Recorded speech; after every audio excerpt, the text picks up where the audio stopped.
Noir is a selfish prick. Okay? I've done nothing but try to help him. And what's he do?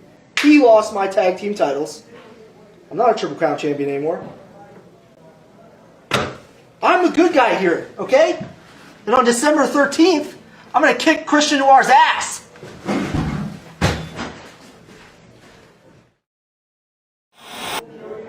Yeah, so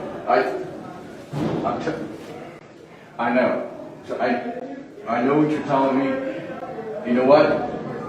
I took your advice. I went out there, brought the baseball bat, did the "We Got Wood" thing. I got wood. Got the whole crowd chanting, "I got wood." Yep. I know. I know that I have to keep working. I know that I have a lot to prove to a lot of people. I know. I'll get to training as soon as I can. Okay. You need me in a few months. You need me next month. You need me to be ready next month. All right, I can be ready next month. We're gonna have some fun. I got wood. All right.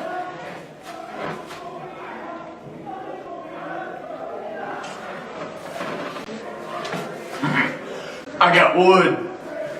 Together. Look out, our IndyWrestling.us camera crew, they're not safe out there. They got right up close and personal for that action. And Doe snacking on the hand of the Beastman. Doe may be as much of a wild man as the Beastman. If not more so.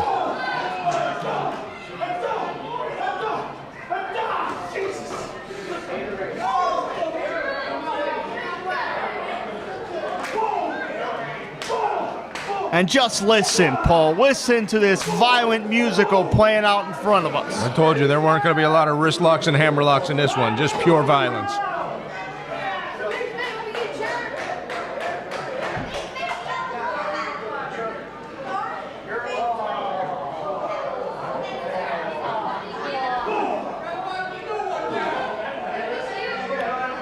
Doe's got a beverage.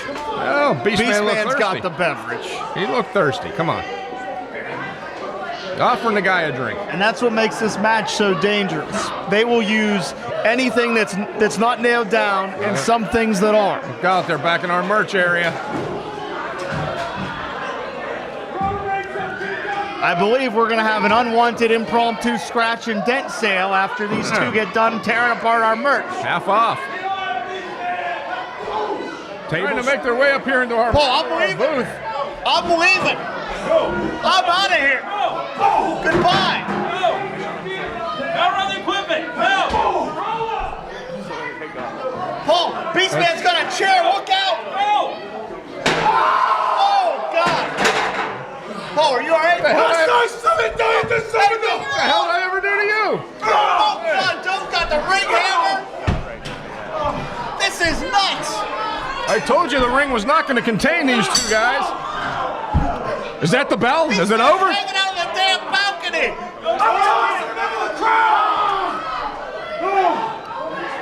Paul, we got everything out here. This is too much.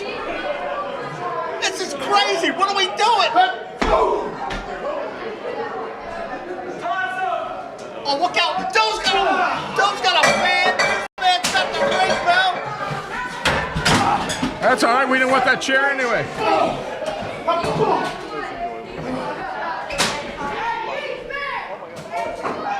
Look out down there. There's equipment falling out of the balcony, for God's sake.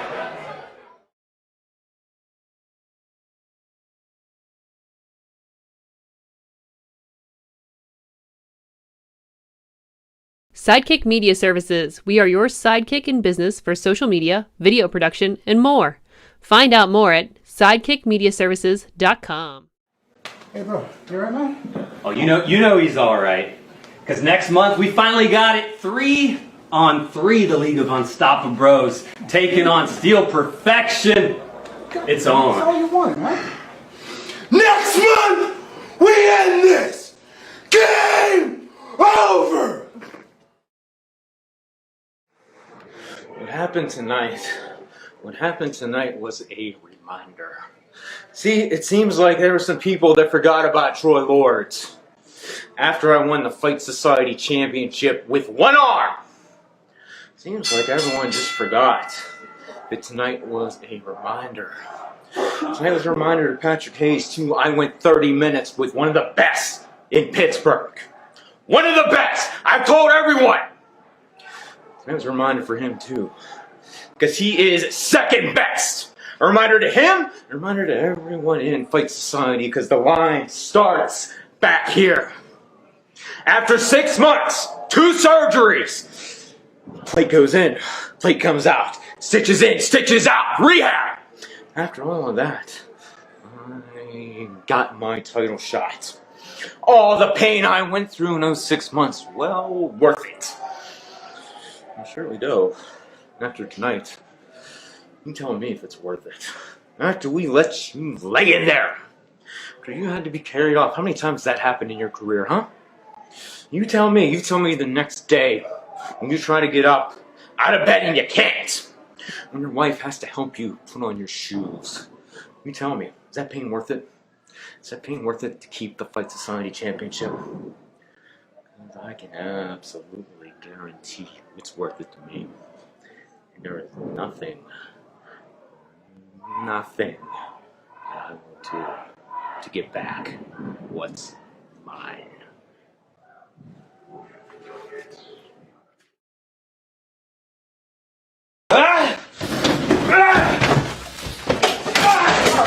All right, take it easy.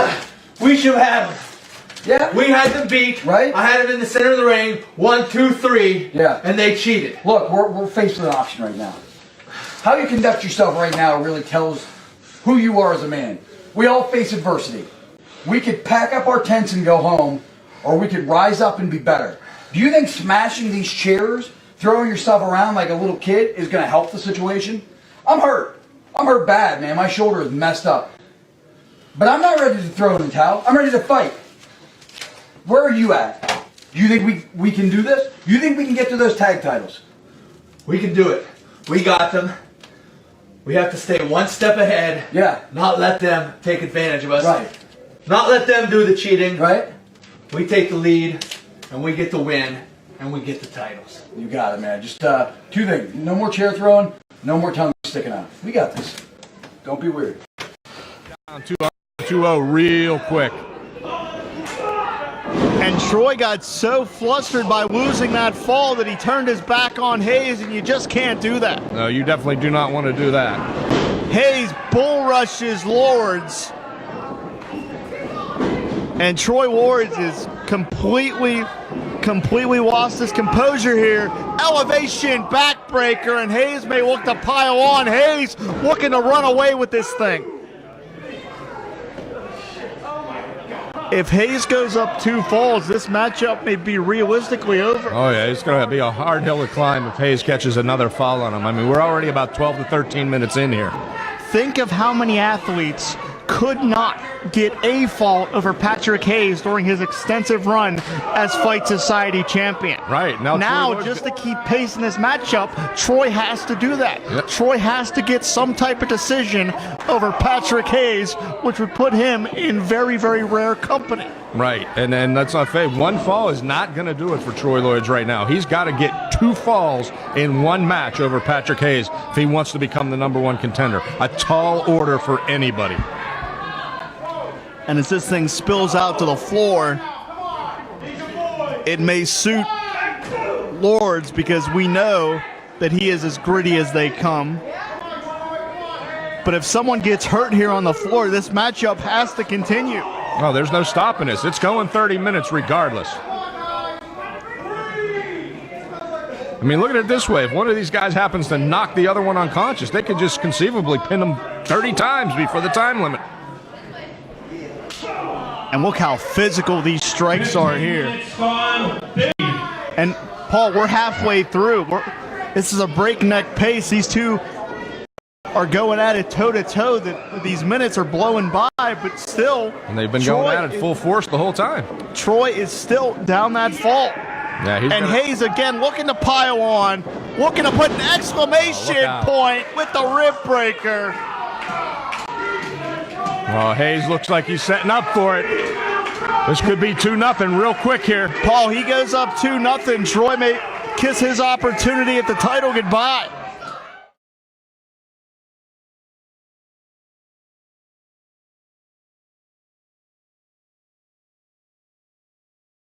Sidekick Media Services. We are your sidekick in business for social media, video production, and more. Find out more at sidekickmediaservices.com.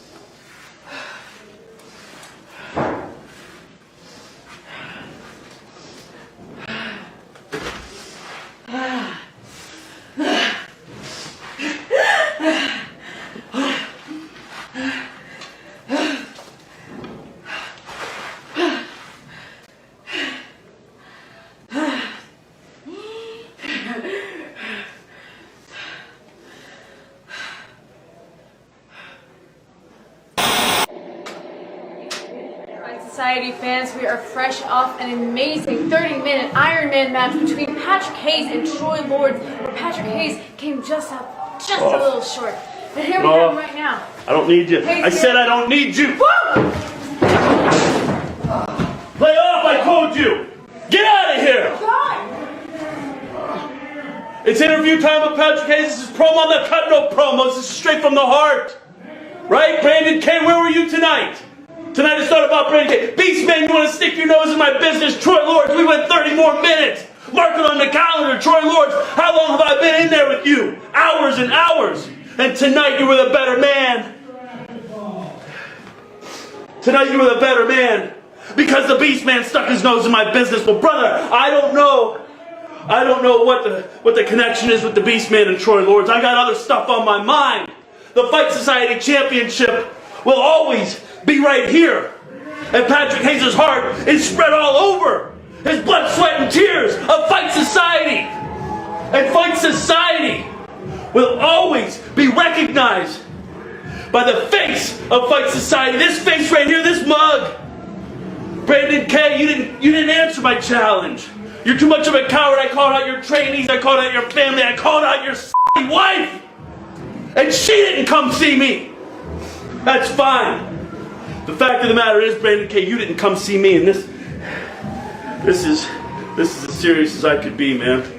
This isn't no promo. This is the man behind Patrick Hayes telling you this. PWX is dead, but Fight Society and Infinite Wisdom, they want to cherish the good old years of the PWX. So the 25th anniversary is coming up, and you bet your bottom dollar Patrick Hayes is going to be there.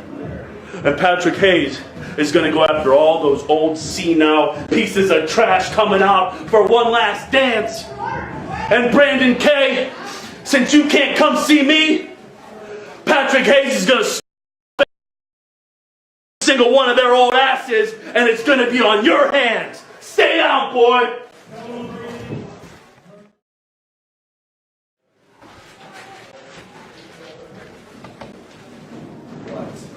What?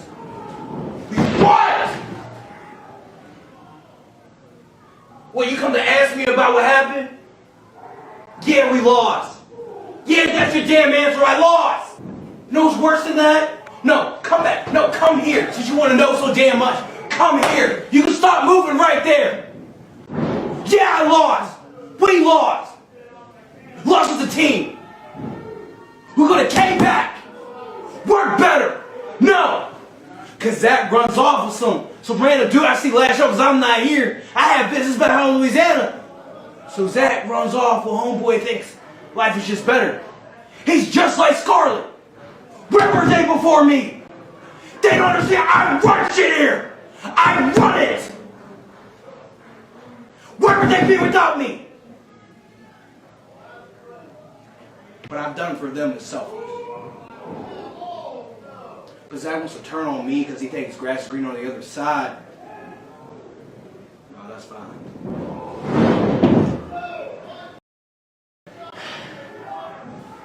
Don't bite the hand that feeds you. Get the hell out of here.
Christian Noir is a selfish prick. Okay? I've done nothing but try to help him. And what's he do? He lost my tag team titles. I'm not a Triple Crown champion anymore. I'm the good guy here, okay? And on December 13th, I'm going to kick Christian Noir's ass.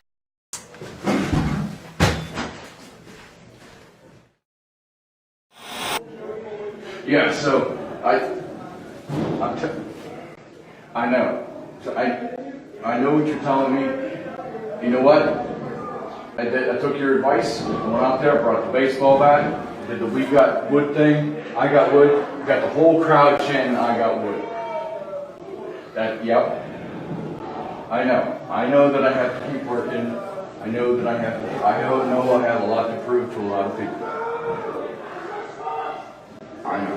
I'll get to training as soon as I can. Okay. You need me in a few months. You need me next month. You need me to be ready next month. All right, I can be ready next month. We're gonna have some fun. I got wood. All right.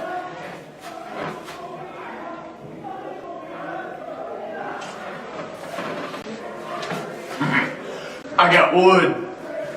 Together. Look out, our IndyWrestling.us camera crew, they're not safe out there. They got right up close and personal for that action. And Doe snacking on the hand of the Beast Man. Doe may be as much of a wild man as the Beast Man. If not more so.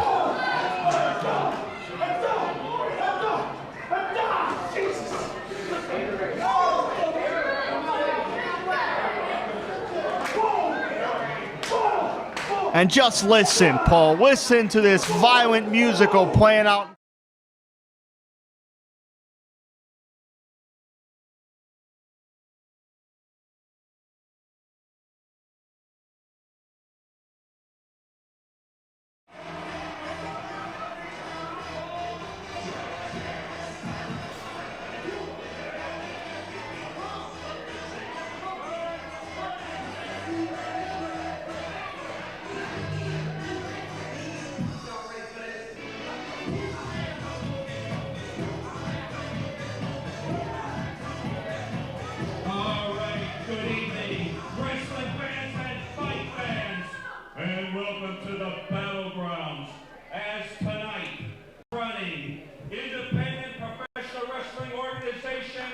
By far in Western Pennsylvania, PWX Pro Wrestling Express celebrates a milestone and its 25th anniversary, a quarter century of being where the men are separated from the boys. And they will do it tonight with one last evening of unsanctioned, unlicensed, and underground fist up, throw down, fighting action. This will be Fight Society Friday Night Fights, the 6th and final round tonight.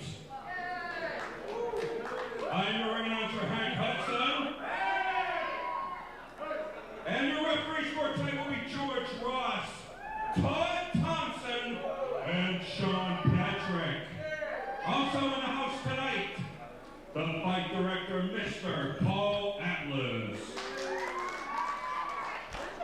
And now, fight fans, before we begin, it is imperative for one final time to ask you this important question. And that question is, are each and every one of you prepared for an evening of knockdown, drag out, pillar to post, blow for blow, toe to toe, wall to wall, bell to bell, rock 'em, sock 'em, kick ass, fighting action, let's hear it!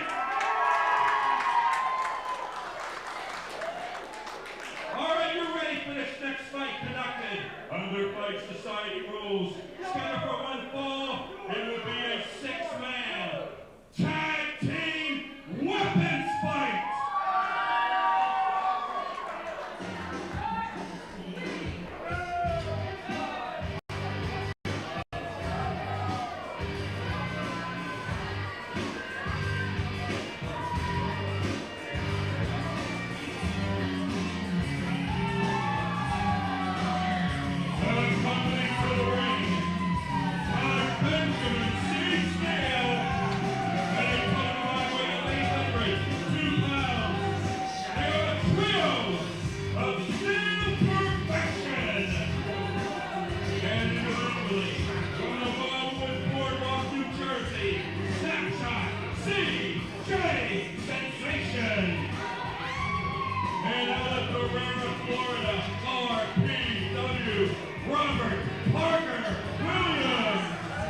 Ladies and gentlemen, December 13th of 2019, here at the Fight Society. My name is Jim Amata, being joined by Fight Director Paul Atlas. And Paul, there is a hell of a lot on the line here tonight. That's right. We're kicking off this 20th anniversary with the biggest kind of fight we know how, and that's a tag team weapons match.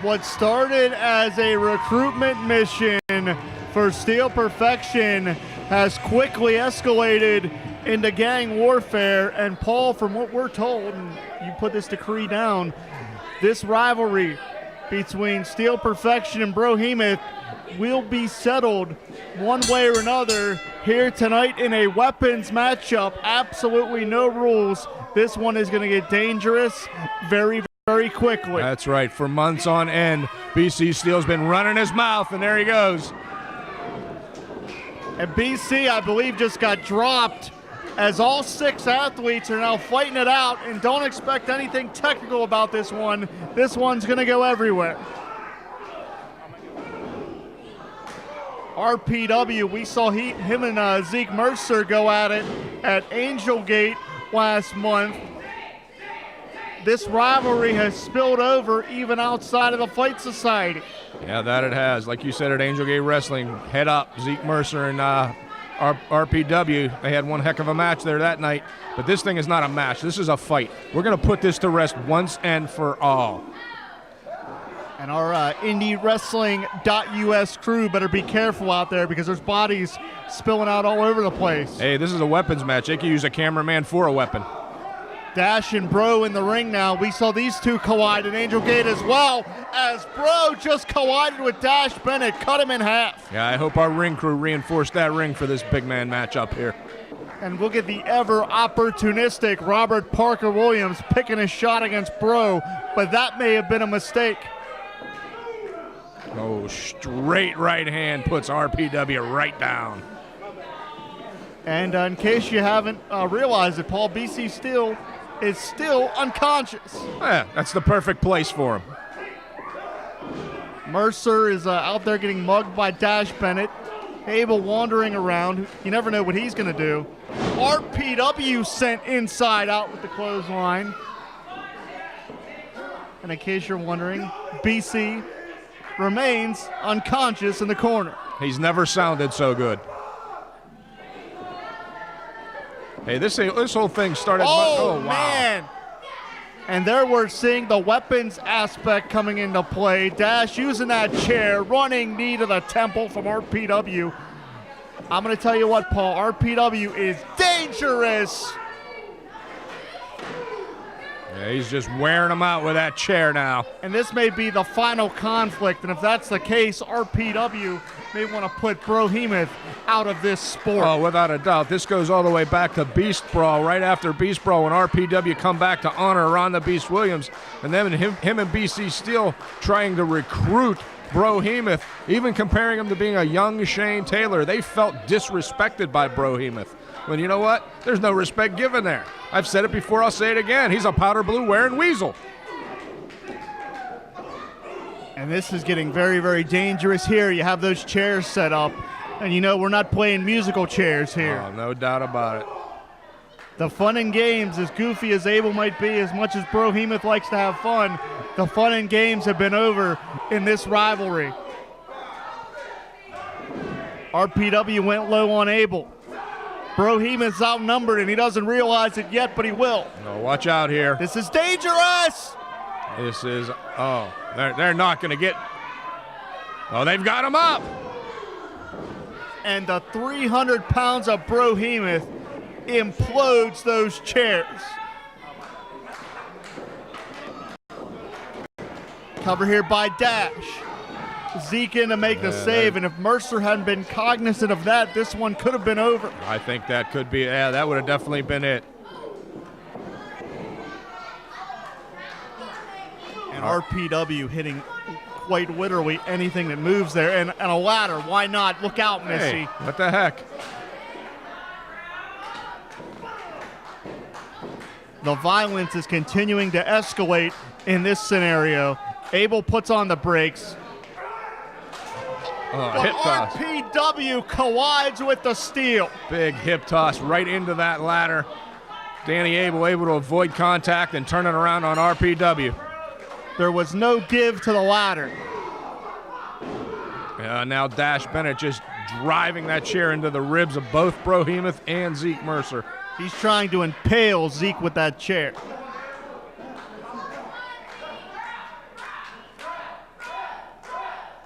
And speaking of those chairs, Paul, you want evidence of the violence of this matchup. Look at how twisted and contorted those steel chairs are. Oh, yeah, no, Dash Bennett, he's got Zeke Mercer here once again. This young man just turned 20 years old. He may not see 21 after this match.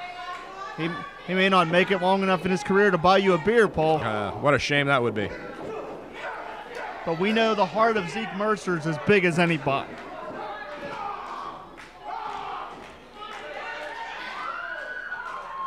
Zeke's got something in mind here. He's scaling the ropes. Zeke's going to take a chance. Beautiful missile drop kick. Finally got the big man over. Launching himself like a weapon himself. But again, in a six-man street fight, you just can't, you have no idea to know where the attack is coming next. And we're seeing it here. CJ takes out Mercer. Abel jumps on CJ. Big mid-ring collision. That was ugly. And look 5 minutes gone, 5 minutes. at the plunder and the athletes that are strewn across the ring right now. That tells you the story. Oh, this looks like a car crash on the 376 right now, brother.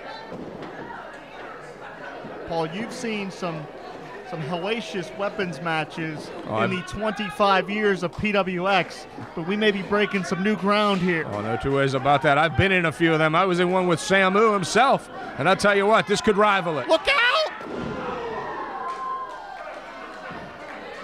That will rearrange CJ Sensation's back. And let's not forget, years ago, CJ Sensation actually broke his neck in a match. So, that back and neck area, that's very vulnerable for him. Collision from Abel and Bro. Dash exploiting the advantage and a big deal with a big damn lariat. May be able to put Bro down here. Referee George Ross finds 2.5.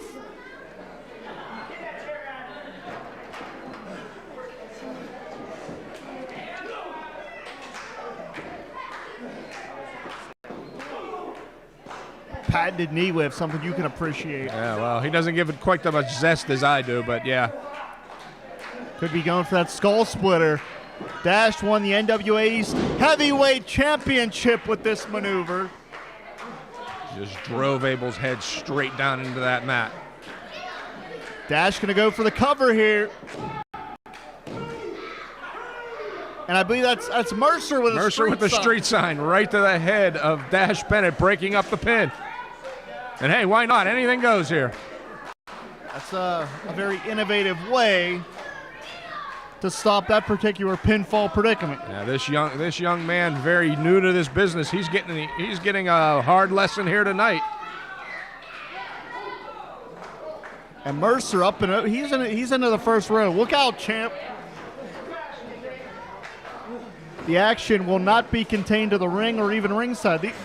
These six may spill out into the streets of McKeesport. Anything can happen. Luckily, the hospital's right across the street because a few of these guys may need it after this match. Wait, Dash may be going for that skull splitter on the floor. He's going to try to end Mercer's career. Oh, my gosh.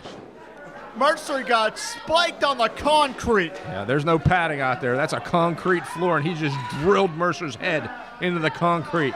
Forget concussion. He could have split his skull. And that worm BC Steel he's conscious again. And he's setting something up here. He's not a legal participant in this matchup, but there are no disqualifications. Yeah, you got it, kid, all right. You got that chair head first, buddy. You heard the contact. And once again, he's on his back. Bro avoids the contact. And wait a minute, what's this? Who the hell is that? That's Devin Devine. Paul, we haven't seen him in this building in years. Devin Devine, the king of men. What in the world? The past is coming back to haunt Bro Heyman. And still Bro kicks it. Wait a minute, we've got Sniper out here now. Sniper and Devin Devine fighting on the ramp. Action in the ring, action outside of the ring. Rivalries of the past intersecting with rivalries of the present. And a Magnum driver from Bro. Plants RPW. And Dash puts his hands on George Ross. But this hey, is wild. No disqualification. He This cannot is violent. disqualify him for that. Abel with the stop sign. He's goofier than a bed bug, but he can swing that sign. Bro got him up again. RPW hits the canvas, and will this be it? Well, CJ Sensation now pushing the ref out of the way. And again, no disqualification.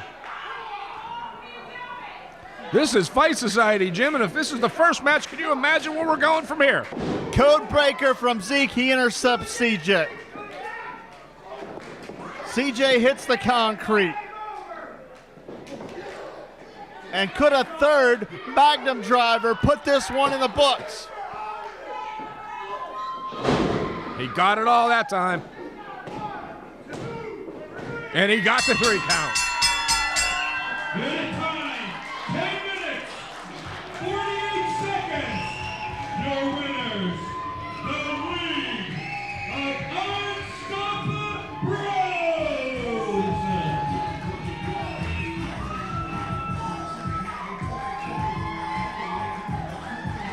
After nearly 6 months of a rivalry, Bro Heyman has a measure of revenge against Steel Perfection.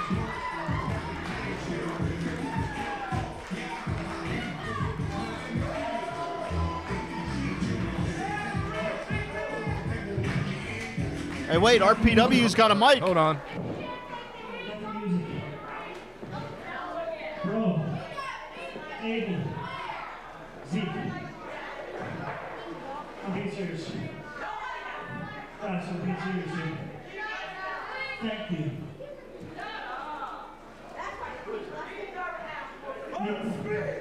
In 1998, I stumbled across PWX.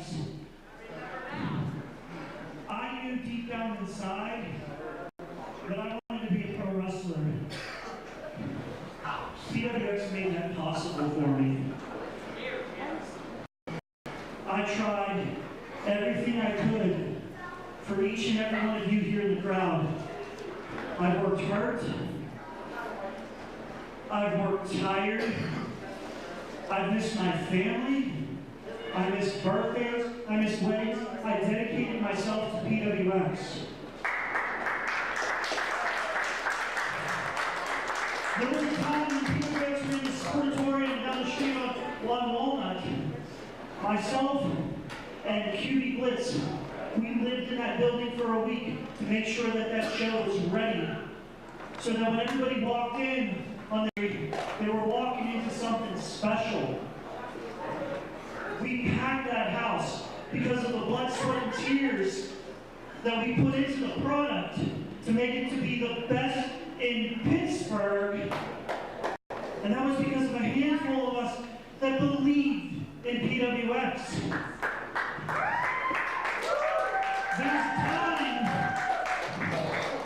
then I wasn't around. But that wasn't until Quinn reached out to me just recently. He said, Potter, he's like, I want you to come back, because there's really somebody I want you to work with. His name is Brohemoth. So I sat back and I watched this kid. And I said, you know what? He's something special. So I did. I came back for this moment, bro. Tell you got something special. It's your time to shine. I think I brought the best out of you, and Derek, you brought the best out of me. So I want to thank you for everything, and I mean it. I brought these guys with me because they believe in it as well. You see? If I don't hold myself up on these ropes, I'm going to fall over. I've never been hit that hard. Welcome to Fight Society, man. I'm not a guy that's, that changes his opinions, his feelings, or his emotions to fit certain moments. But I won't be real with you. When I was a kid, wrestling was my go-to. Through that, I met my best friend. I met two guys that I've shared more miles, times, and ladies. Remember that one? Oh, never mind. We're going to get in trouble if I tell that story, but a lot of times together. And you three, as he said, have something special. Danny Abel, you're real to yourself. You don't concern yourself with everybody else. You have what's in your heart, and you go for that. Don't lose it. See, who is old enough to be my son and makes me feel really old. I think of some of the young guys that started training when they were 17. CJ Sensation, Brandon Kay, Gory, Sterling James Keenan, now known as Corey Graves. And for my money, when they were 20, you can say, yeah, in 5 years, they're going to be great. So I'll be the first to say it, so I can take credit for it later, that in 5 years, we're going to put your name right alongside theirs. That's a hell of an endorsement right there. That it is.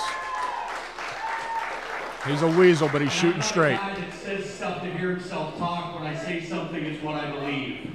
So when I said you remind me of Shane Taylor, Brohemoth, I meant it. Because I stood alongside Shane Taylor for a couple years.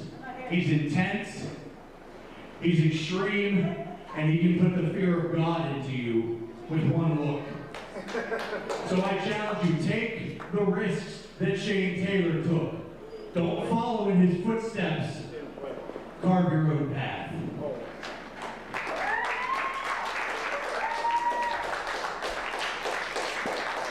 There are two specific people I want to thank. The first being Jim Miller. Because in 1994, he let Vince Caplack and the late great Sharper Sean Evans put a ring in the back of his store. And if not for that, this wouldn't happen. The last 25 years wouldn't happen. And some of the greatest moments of our lives wouldn't have happened. That's where you clap.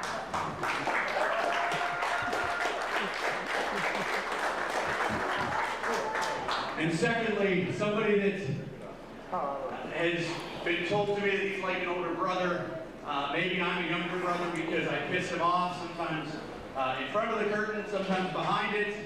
But he gave an opportunity to an 18-year-old kid who couldn't even tie his shoes if he had 3 tries to referee here. And then when I was 20, he put a mic in front of my mouth and said, go be great. So without Quinn, without Jim, this doesn't exist. Without them, we don't take a different path. So I don't say thank you very often, but you gentlemen and everybody else that has come through those doors, thank you.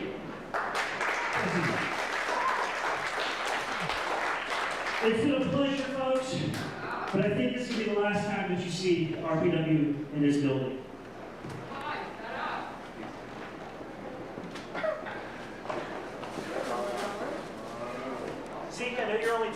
Here's an apple juice.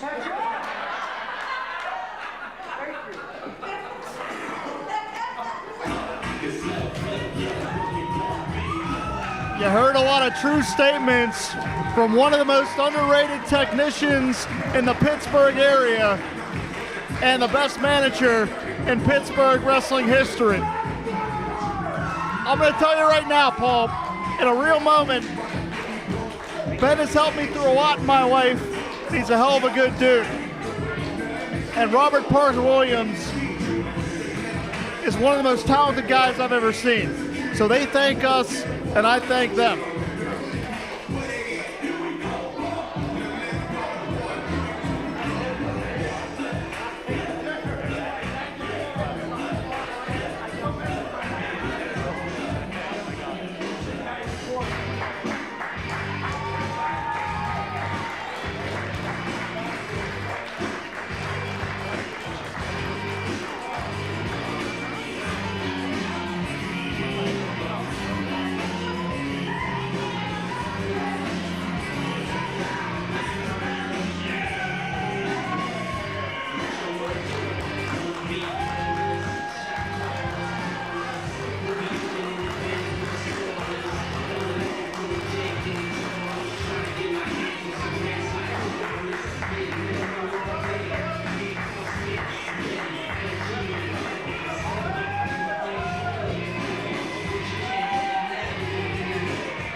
In the final round, one of the most accomplished Fight Society champions looks to make a final mark here in the battlegrounds.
A former Contenders champion, Paul, the master of the neckbreaker, may have quite literally the biggest challenge of his PWX career here. The Beastman has really broken out in the past year or so. And if AJ can defeat the big man, he could really elevate his status here in the Pittsburgh scene. Oh, he'll be beating a former Fight Society heavyweight champion if he does. But let's face it, AJ has not faced someone of the Beastman's savagery yet to date in his career. Now, Paul, I'm a little unclear on the rules here. I don't know if we're operating under standard PWX rules or Fight Society rules, but it appears that our official here will not allow Beastman to start this matchup wielding that bone. Now, the remainder of tonight's fights are going to be conducted under PWX wrestling rules. You know, Paul, you were a real staple of the peak of PWX when it ran on television alongside ECW and Shotgun Saturday Night. How have you seen not only PWX, but the Pittsburgh wrestling scene as a whole evolve over the past 25 years? Well, you know, I'm going to say it. I'm not going to mince words, but what we see today in Pittsburgh wrestling is of what started 25 years ago here in PWX. A lot of the offshoots came from PWX. Yes, they did. You can't deny that. PWX is still standing after 25 years, and it was the jumping off point for a lot of great action in this area. And I will say it here, I don't want to take away from the action in the ring as we see Beastman using his size to extricate himself in that exchange. Without PWX, I wouldn't be in the wrestling business. It's the honest truth. Quinn Magnum gave a kid with a disability the chance to be in front of a microphone, so I will certainly always appreciate everything that Quinn Magnum and PWX have provided for me. And as a very true statement, it's a hell of a privilege to continue to work with you here. Appreciate that. You know, Collar and elbow tie-up. I don't know if AJ wants to exchange strikes with the Beastman. I don't think he wants to. Yeah, he just figured it out, I think. Exhibit A right there.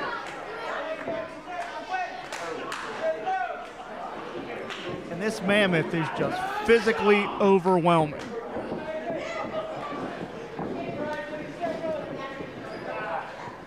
Beastman surprisingly showing a little of wrestling ability here. And not something we often see. Usually he resorts to brute force and it works for him. Yeah, he's not really known for his catch-can style, that's for sure. Let's not forget the last time Beastman was in this building, he and Doe gave you and I a pair of coronaries. Oh yeah, they were right up here. And Beastman using that mask just pull over AJ, who will not stay down.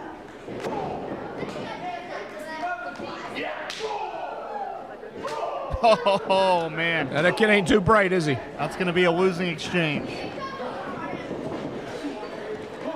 AJ hangs on. Low bridge. Leverage Look out. maneuver. And Beastman is literally in the front row. Hey, you pay for those tickets. You never know. You could have a Beastman in your lap at any given moment. Perks of our ringside area. And AJ taking a chance. He knows that he's physically overmatched here. He's going to have to take those chances. Oh, he's going to have to take a lot to get a victory over the Beastman, that's for sure. I would guess that AJ has to stick and move. He can't allow himself to be boxed in. And that's not saying, I mean, AJ Alexander is not a small guy by any means, but he does not have the mass that Beastman does, that's for sure. Oh, God! That's going to leave a mark. The spine across that wooden guardrail. And drops the elbow right into the chest as he laid on that guardrail. Paul, you and I both know those guardrails are heavy, solid wood. We also know Beastman has used them for weapons more than once. Look out! Oh! Onto the concrete. Beastman doing a little chiropractic rearrange of AJ Alexander's back. I believe Beastman wants to go out in a blaze of glory at the final round of the Fight Society. Hey, everybody does, man. Fight Society, we blaze new trails around here. There's no two ways about that. A lot of people have a lot of pride in what we've done.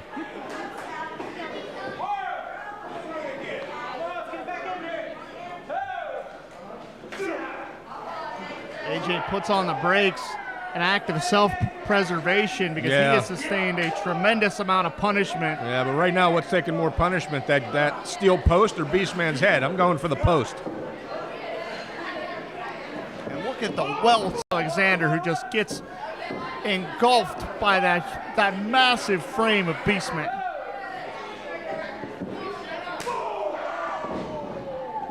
And just lighting him up once again. 5 minutes gone, 5 minutes. Welts on the back, welts on the chest. The torso of Alexander is all sorts of colors as the air forcibly rushing out of his body. Yeah, he's going to be a little thinner after that one.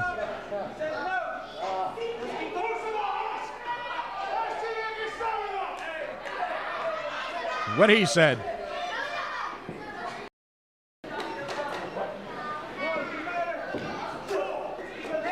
AJ desperately trying to fight back here. Nice vertical leap to get up for that drop kick. Trying to topple the big. I don't know if this is well advised. Not after punishment his back is taken. Punishment about every part of his body is taken. Beastman now going for that. Well, let's call it a beast hug. What the hell? Going to try to squeeze and compress the rib cage. And you can tell that the Beastman's motivation has been to drive the air out of AJ one way or another. Oh, we've mentioned it many times. You can't breathe, you can't fight. And you can see AJ getting desperate here, trying to use his forearms to create some sort of space. But the Neanderthal may be sapping the energy out of the master of the neck breaker. AJ's definitely falling out here. One more time and he, well, no.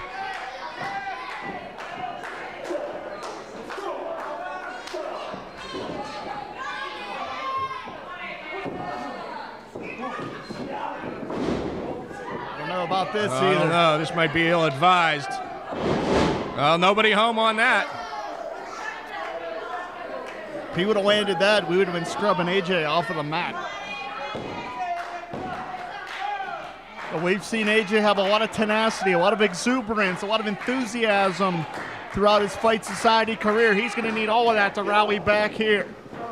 Still yet to get the big man off his feet, though. Like I said before, AJ is not a small man. He can lay some heavy lumber. Jumping knee caught him right on the chin. That may be the shot. He may have caught Beastman right on the button.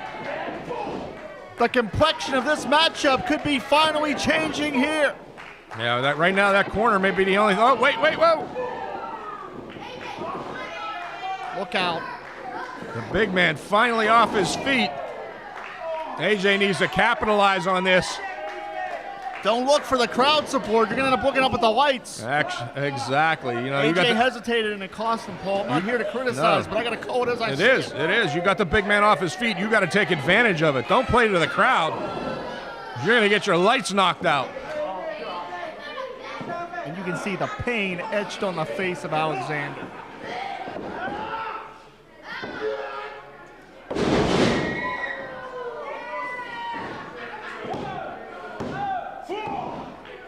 I thought it was over there. Oh, I'm surprised it's not. Give Alexander credit for being able to kick out after the massive amount of punishment he has taken here tonight.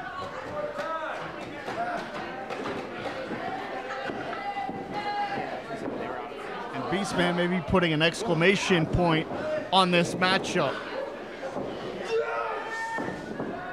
AJ out the back door. AJ's gonna have to move. Beautiful K-Rana, what agility! He caught him, but I don't know if he caught him with all of it. Neck breaker now. The momentum is in fact tilting towards AJ Alexander. Yeah, but he I don't may know. have weathered the early storm, Paul. I don't know. With all the punishment he's taken, he's unable to capitalize now on having Beastman down. You can't get over and make that three count. Pivotal point here.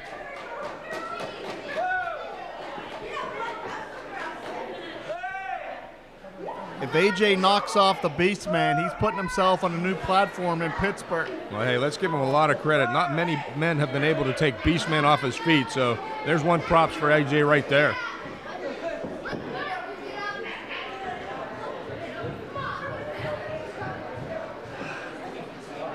Both men groggy, beaten. And one thing, win or lose, you have to give AJ credit because he has taken the fight to a massive athlete here. Oh, wow. That has to be it. He got him. Forget about it.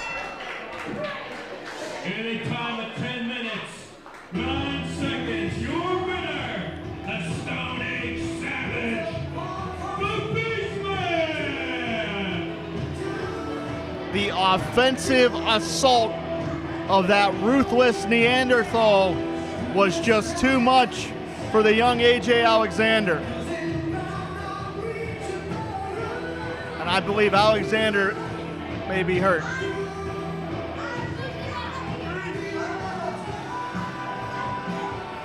PWX's final round. They have casualties of war. And Paul, I think we're going to need to step away here for a second. I believe we're going to need some assistance here for AJ Alexander. The doctor for AJ is clutching the back of his head, which you never like to see. All right, I think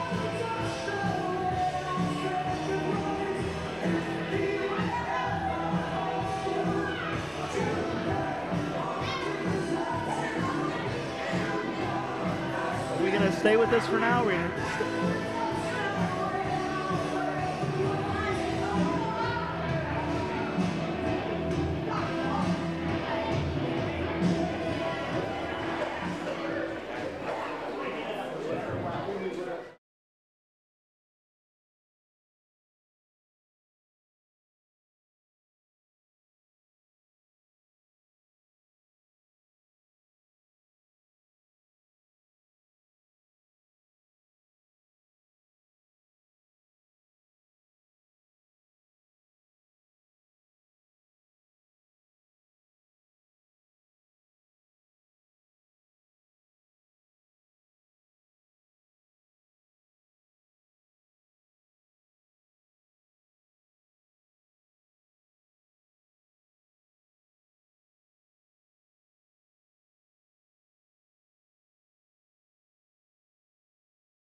All right, wrestling fans and fight fans, it is now time for a PWX 25th anniversary exclusive interview.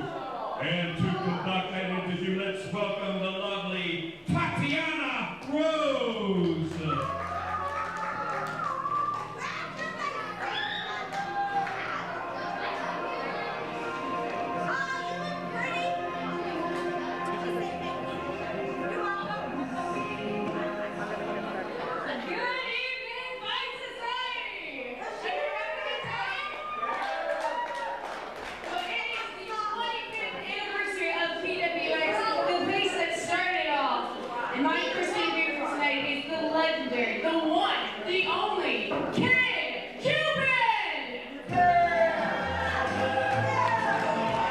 Wait, is he here?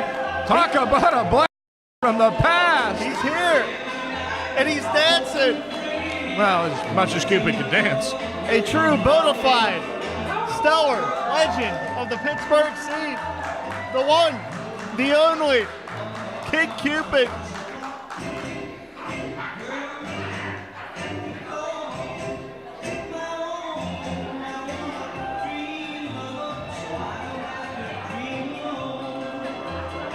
Nah, Tatiana got a view she never thought she would get.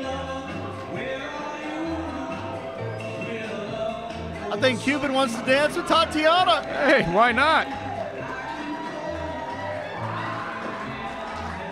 A PWX love story, Paul. Kid Cupid and Tatiana Rose.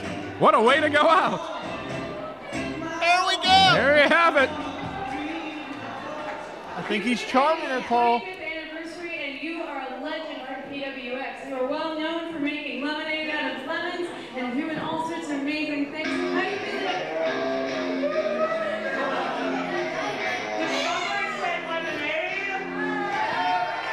What's this idiot doing out here?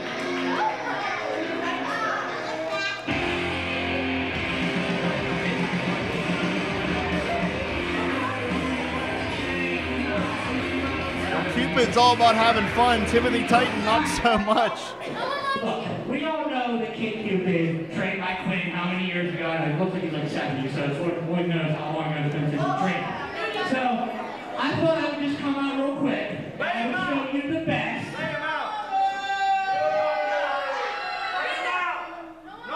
Hey, Paul, what's in his hair? I have no idea. Well, So when I look at you, I see nothing. What do you see? The hell are you blind? It's Cupid. How do you see nothing? You know what I see? Tell I him, see Cupid. me, a hunker, 500-pound burning love. You know what I also see? What? A piece of shit. Oh, yeah? All right, Titan, leave Cupid alone.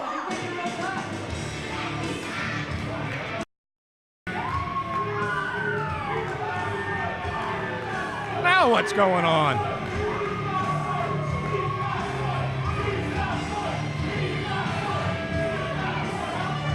It's like a therapy session for One Flew Over the Cuckoo's I'm Nest. telling you right now. Looking at my run sheet, I didn't know any of this was going on.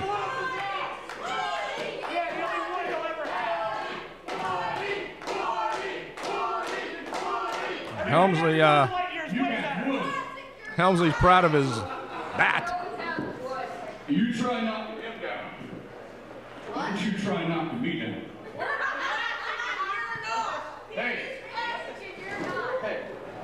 Come here. Interrupt me. Classic is all. Come here. Come here. Knock, knock. Woody. The bat? And we've got a match, I guess.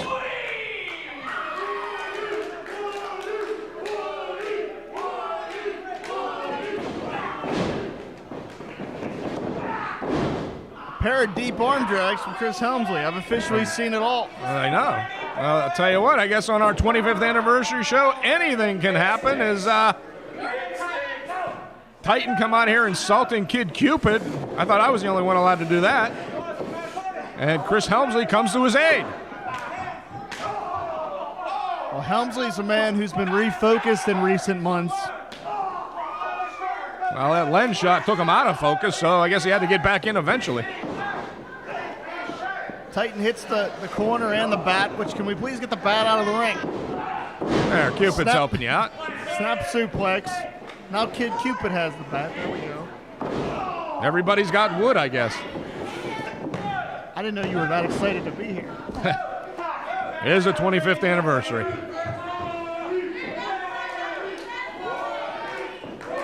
Now again, this is not under Fight Society rules. No, it's not. He's proud of that. He is damn proud of that.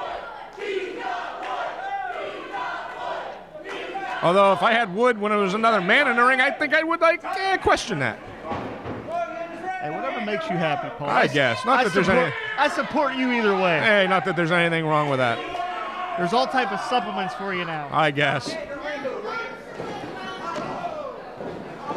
Titan, he's quite frankly, he's not all there, but he can be effective. Laying in the body shots to Helmsley. All right, we'll go with that. Huge bulldog out of the corner to follow up. And Paul, I'm just noticing now Cupid cheering on Chris Helmsley. Yeah, Cupid has stayed out here, and he's trying to push Helmsley on to show Titan exactly how it is. Timothy Titan coming on that Quinn Magnum trained Cupid, and, well, Quinn Magnum trained Timothy Titan, and he was the better man.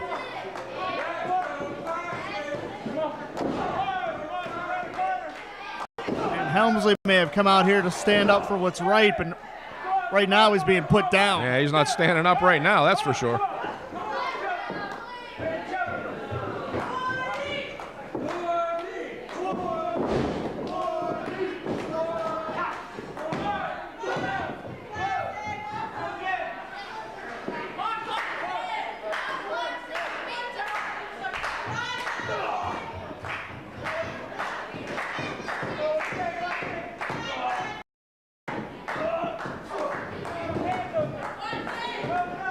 Helmsley now trying to fire What the back. hell is this is bowling shoe ugly, to borrow a phrase. Titan not very orthodox. There's an understatement. Up and over, shoulders down.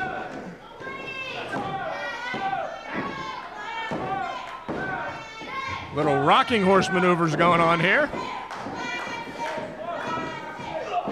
Shotgun, that's what I'm telling you, man. Titan's unorthodox, but somehow he gets it done. Yeah.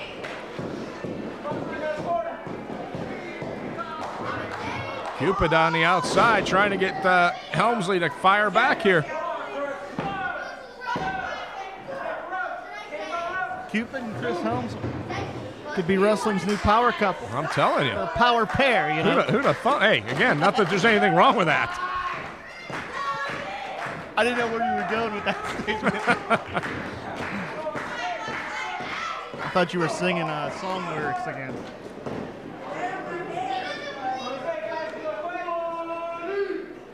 What exactly is Titan trying to do here? I have no idea. Textbook suplex, nicely done. Like you said, unorthodox in the way he was trying to set that up, but yes, he did get it quite. And now, almost a sleeper hold type maneuver here on Helmsley. And the Titan might be crazy, but it could be crazy like a fox, because you can see that Helmsley is clearly thrown off of his game by the tactics, the style of Timothy Titan. Classic's got one more shot here, and he's out. Oh. Got the finger going, the Hulk Hogan finger.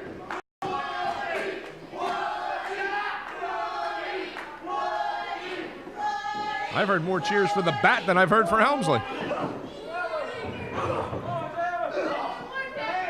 Does the bat have a name, or?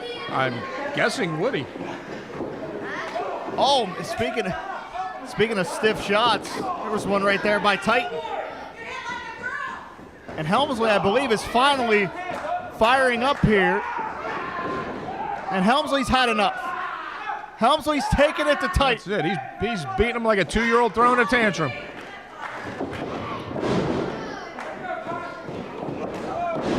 And Cupid is still. Cupid may be what's rallying Helmsley here. 5 minutes gone, 5 minutes. Titan got ragdolled, hooks the leg. Oh, Titan able to roll that shoulder out, though.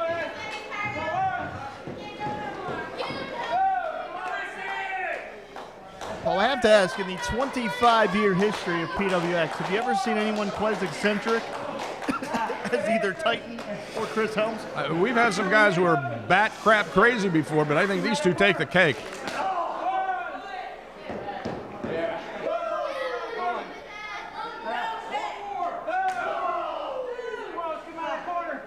And you can see Helmsley's exhausted. This matchup has been very physical. And for Titan, you have to think he didn't know he was going to be in a matchup here. He was coming out here to try to badmouth Cupid. Yeah. Thought it was going to be an easy night. Helmsley, who obviously was slurking around the building to celebrate the 25th anniversary, decides to interject himself. He may have him here.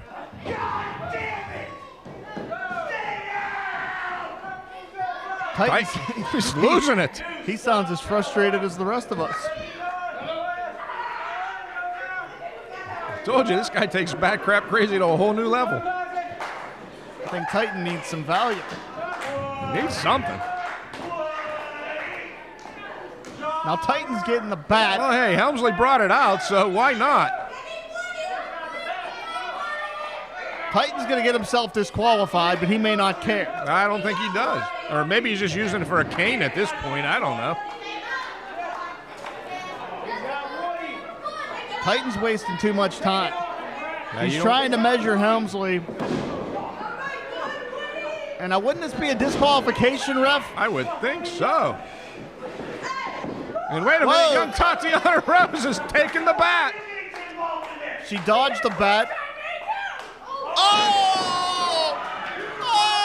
I'll tell you what, I am impressed with this young lady.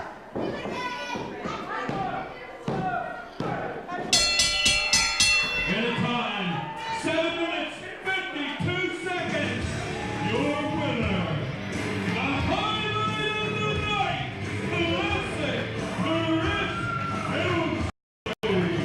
Who would have thought the stiffest shot of the whole damn match was Tatiana Rose? This young lady can pack a punch. We have seen her in her debut here. We have seen her in her debut at Angel Gate. And I'll tell you what, she just waffled Timothy Titan. She must be a vegetarian. She's throwing potatoes, Paul.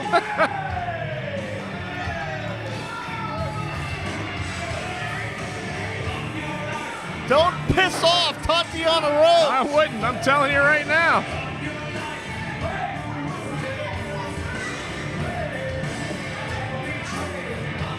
And now Helmsley's got the mic. You know what? Me and Woody, we feel like celebrating. Hit Cupid's music. Oh, we got a dance party. Why not? What the hell? And Tatiana's down with it. I'm telling you, Tatiana and Cupid. They may be the power couple. Helmsley could drive the car, I guess. I don't know. Hearts and roses, Paul. Hearts and lemons. It's 25 years. What else is going to happen tonight?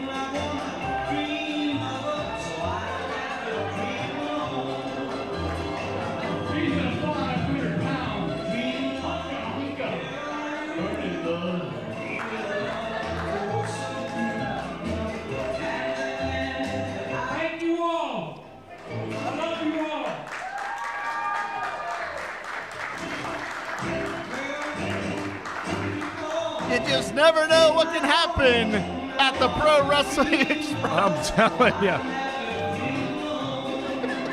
Throw the script out the window.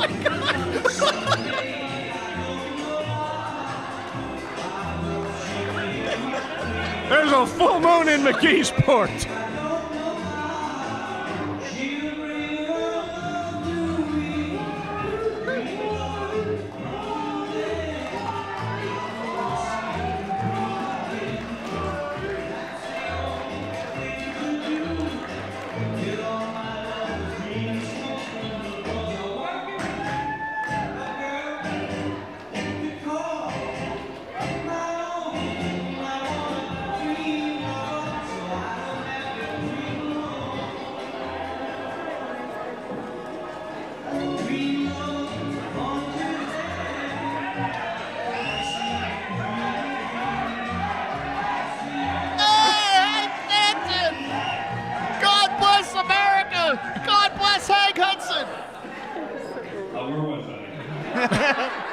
You threw him off. This next fight is scheduled for one fall at stake.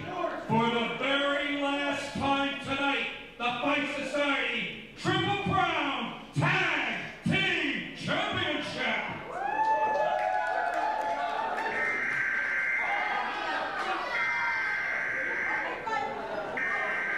Well, that just brought the mood down real quick.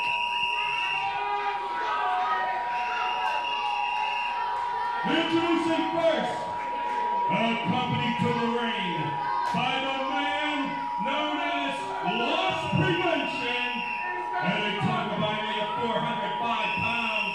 They are the defending Fight Society Triple Crown Tag Team Champions, the team of OSHA Incorporated.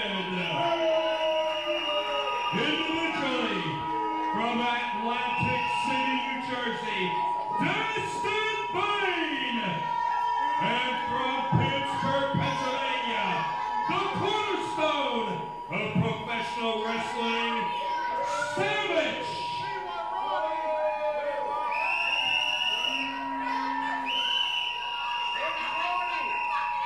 OSHA Incorporated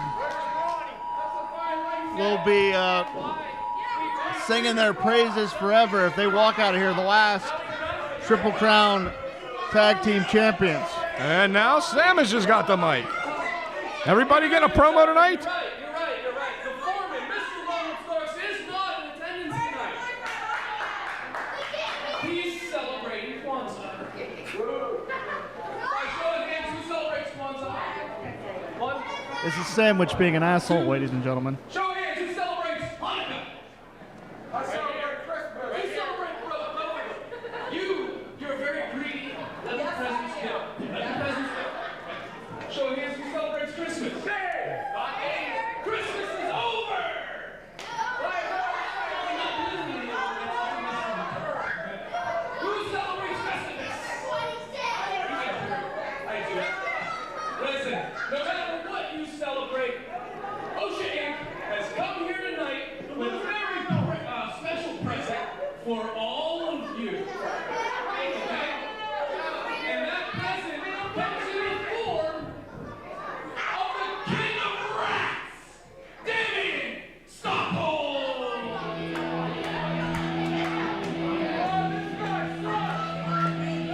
I thought we couldn't find anybody slimier than Sandwich. No.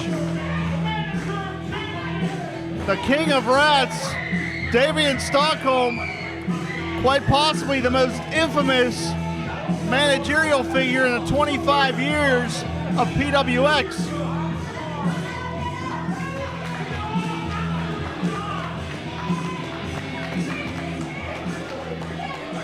This guy wormed his way to a lot of championships. Oh, sure. Give him a mic, too. What the hell? And you idiots don't celebrate these champions. You should be... Shut the hell up!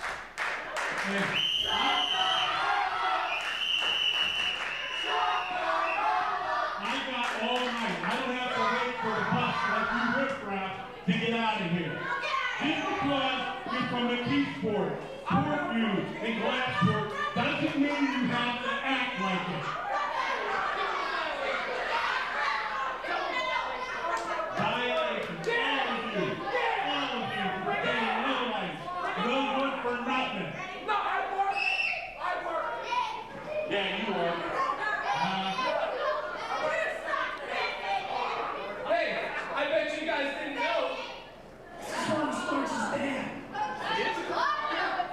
There's something to be proud of.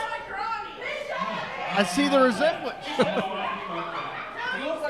Wait a minute. You're seeing him from behind. Hey, listen. Hey, never mind. Trying to say Ronnie Starks is an ass?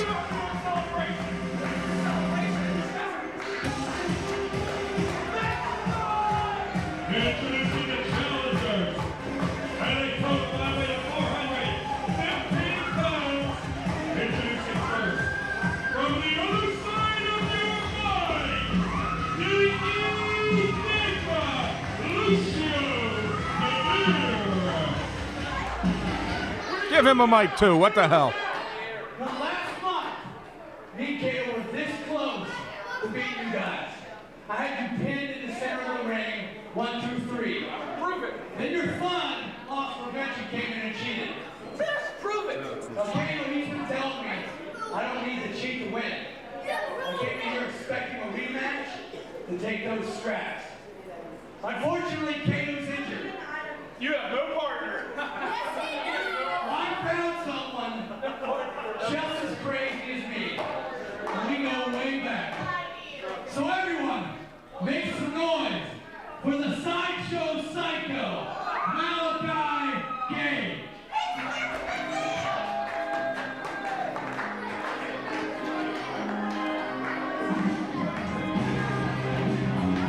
Well, these two fit right together, don't they? I'm telling you. Just when you thought couldn't get any crazier. These guys fit together so well, they could be their own demented family. I'm telling you. I'm just wondering how far back he means they go. Somebody said he went to a party with his dad and came home with his mother, but I don't know. Malachi is from the Sideshow. I think Lucia may be the one biting the heads off the chicken's paw. And here we go. Now OSHA Incorporated gonna blindside everybody. Damian Stockholm, he's still at ringside. Damian may want to add one last championship to his PWX resume. That's it. He's technically, is he managing Ocean Inc. tonight? I guess so. He may not be Ronnie Starks' dad, but he's got to be like a second uncle or something. Something.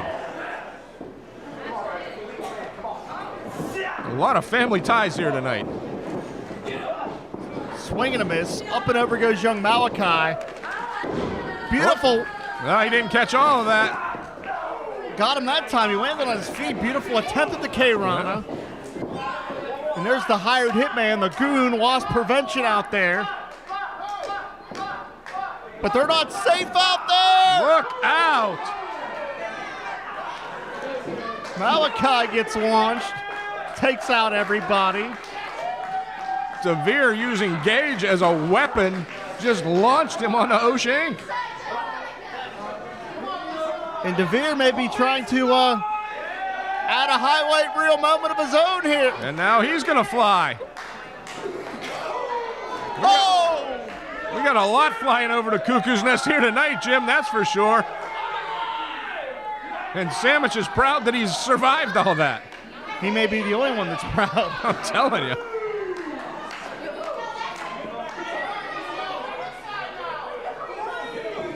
One thing we can say about OSHA Inc., Paul, they are tag team continuity personified. And one thing we can say about the other two is, again, bat crap crazy. OSHA will undoubtedly have the teamwork advantage here. As I said, tag team continuity personified. One of the most well-oiled tag teams in the tri-state area, but yeah, they're going to have the mental advantage in this match, too, if you can believe it. Their opponents are so unorthodox, maybe that'll throw OSHA off of their game plan. And we saw Lucio take a dive towards the floor, head first. No fear. And he's still standing.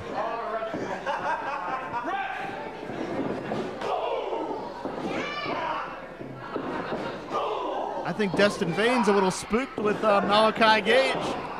Gage almost taunting Vane as he just slams himself into his partner. Version of a Michinoku driver. Vane with the save. But I can't blame Destin Vane for being a little scared of Malachi. Hey. That young man looks like he has nothing to lose. Probably doesn't.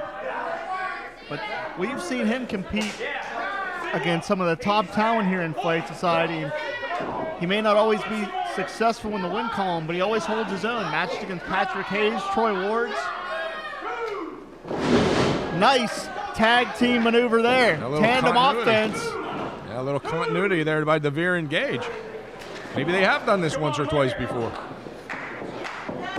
OSHA Inc., not only are they on the same page, they're reading the same sentence and reading the same word, but right now they could be having some double vision because Sandwich is getting absolutely bounced around like a ping pong ball from Lucio.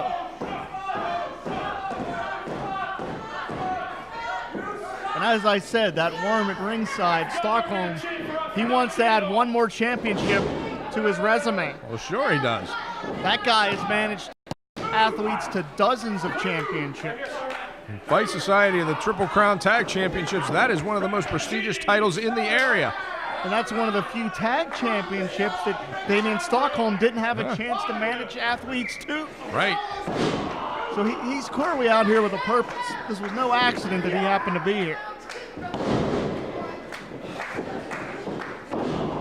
And as much as I can stand Ronnie Starks, I hope he gets well soon. To get back here to get punched in the muck. Yeah. Just when we thought we weren't going to have to hear from him, we had to hear from Stockholm. I don't know what's worse. We've had to hear from everybody tonight. I'm telling you. At this rate, Mike's all around. This event's going to be over next Tuesday. Want to go to breakfast, Paul? Sure, why not? We can come back and pick up the second half of the card.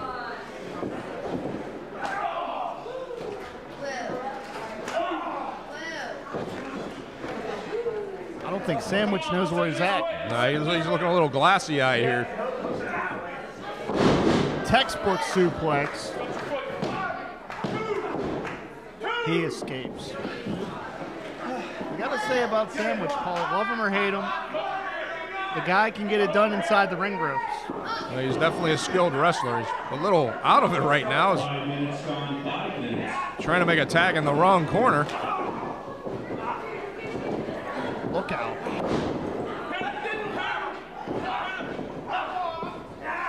And that's why you can't make a slip, because the complexion can completely change in an exchange. Lucio powers Sandwich down, escapes it too. And I have to say it, the team of Gage and DeVere have just so far dominated this matchup. OSHA Inc. has not been able to gain any ground against these two. As I said, Paul, I really think that it's just a matter of DeVere and Gage being so eccentric that it threw OSHA off of their game plan. But if they can grind things down to a hold here, they can try to implement that playbook. Yeah, Sandwich with a much-needed tag there. We've said it many times. OSHA Inc. as a team are probably the two most opportunistic athletes on the Fight Society roster.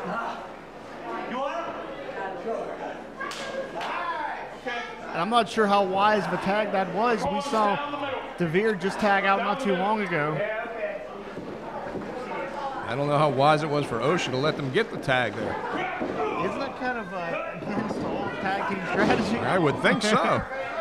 But hey, listen, OSHA writes their own rules, quite literally. This is true. And you can't argue with results because they're the current Triple Crown Tag Team Champions. And Stockholm getting involved. As I said, this guy wants to add another championship to his managerial resume.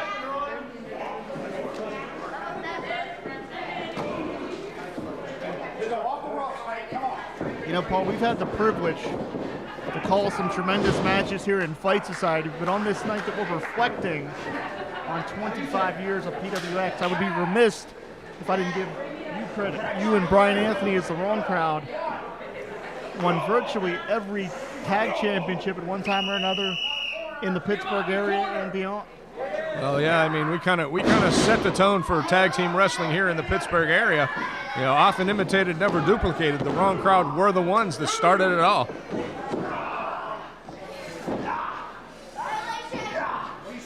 And here's some wise strategy, because essentially, while employing this offensive maneuver of the headlock, Gage is restricting Vane's opportunity to get to his own corner to make the tag.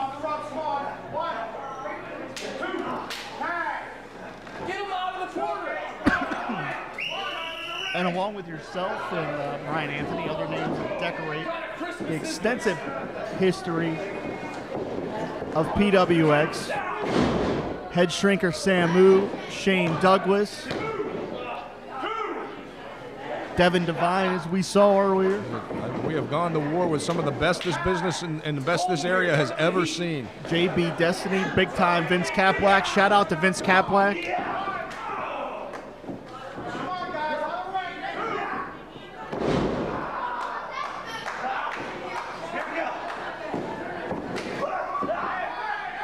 And wait a minute here. Stockholm exploiting the youthful exuberance of Malachi. Working definitely to Ocean Inc.'s advantage there. Big boot right in the mouth.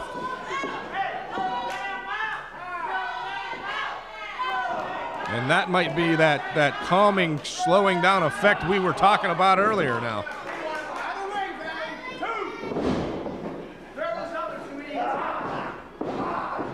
Ocean now may be able to employ that strategy that they have. Yeah, grinding things to a halt. Nothing fancy, nothing flashy, but damn sure effective.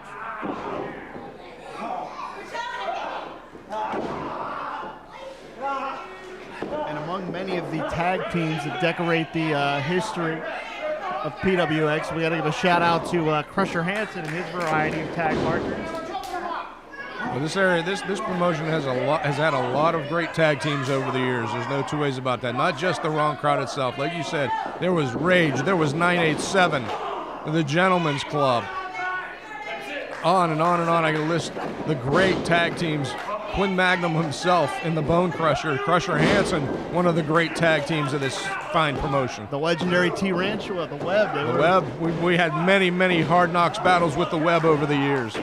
The late great Ron the Beast Williams, another one. He and Big Papa Gator ran roughshod in the tag division, gave you a headache a time or two. The Mon Valley Monsters. I'll tell you, anytime we fought the Mon Valley Monsters, you knew you were going home and grabbing a Tylenol as soon as you got there.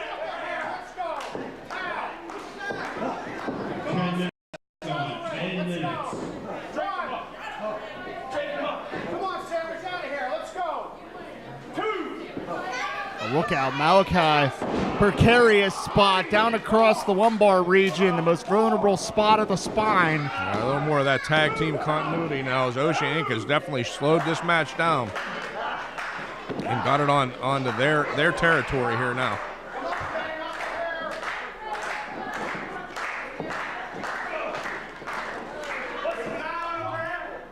Look out, Gage hit the floor, and the hired goon lost prevention, getting his cheap shots in. Yeah, well, DeVere right now not doing Gage any favors by distracting the referee, which is playing all along. And what did I tell you? Exploitation from Sandwich and Destin Vane there is... one hand on the chest is not going to get it done. Lateral press didn't get it done either. Finally going to hook the leg. Gage valiantly kicking out there each time. Sandwich now going with straight right hands.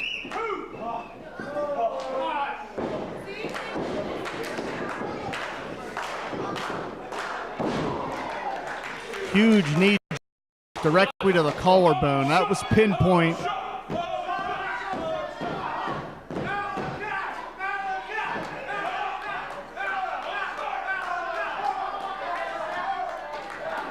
And look at that sadistic smirk on the face of Sandwich. He's enjoying this matchup. Just grinding his forearm into the side of the head. Malachi trying to fight back here now. Go behind by Sandwich. And a release German drops Gage right on the back of his neck that time. Yeah, I think that took a little bit out of Sandwich too, though.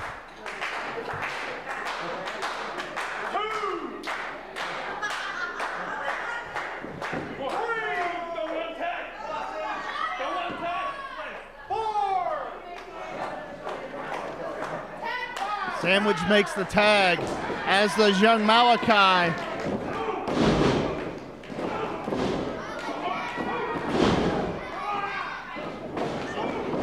And this crazy hurricane of Lucio DeVere is cleaning house here. Just laying it in now to both Vane and Sandwich. Look out here, meeting of the minds.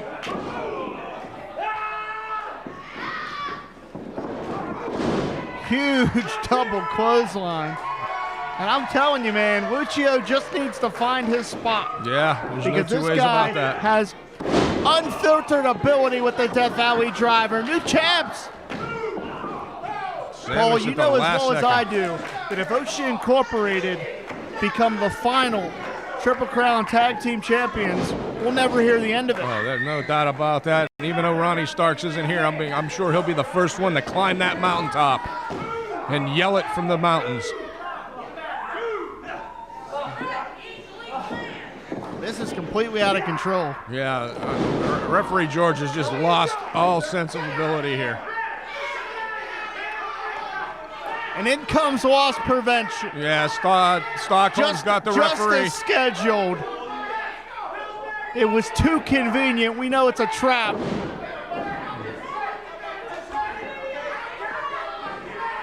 And Stockholm doing exactly what he was here to do.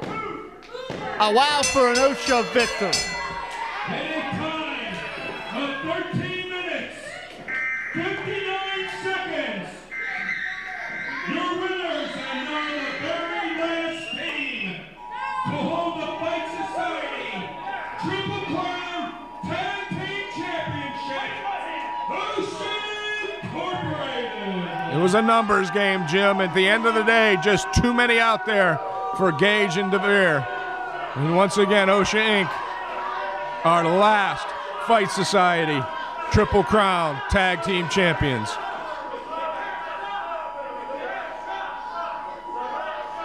We're going to be hearing about this 25 years from now.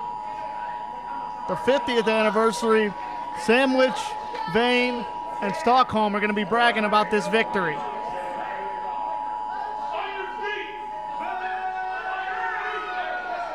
And Paul, I think we're going to go to intermission so we can get OSHA Inc. out of here.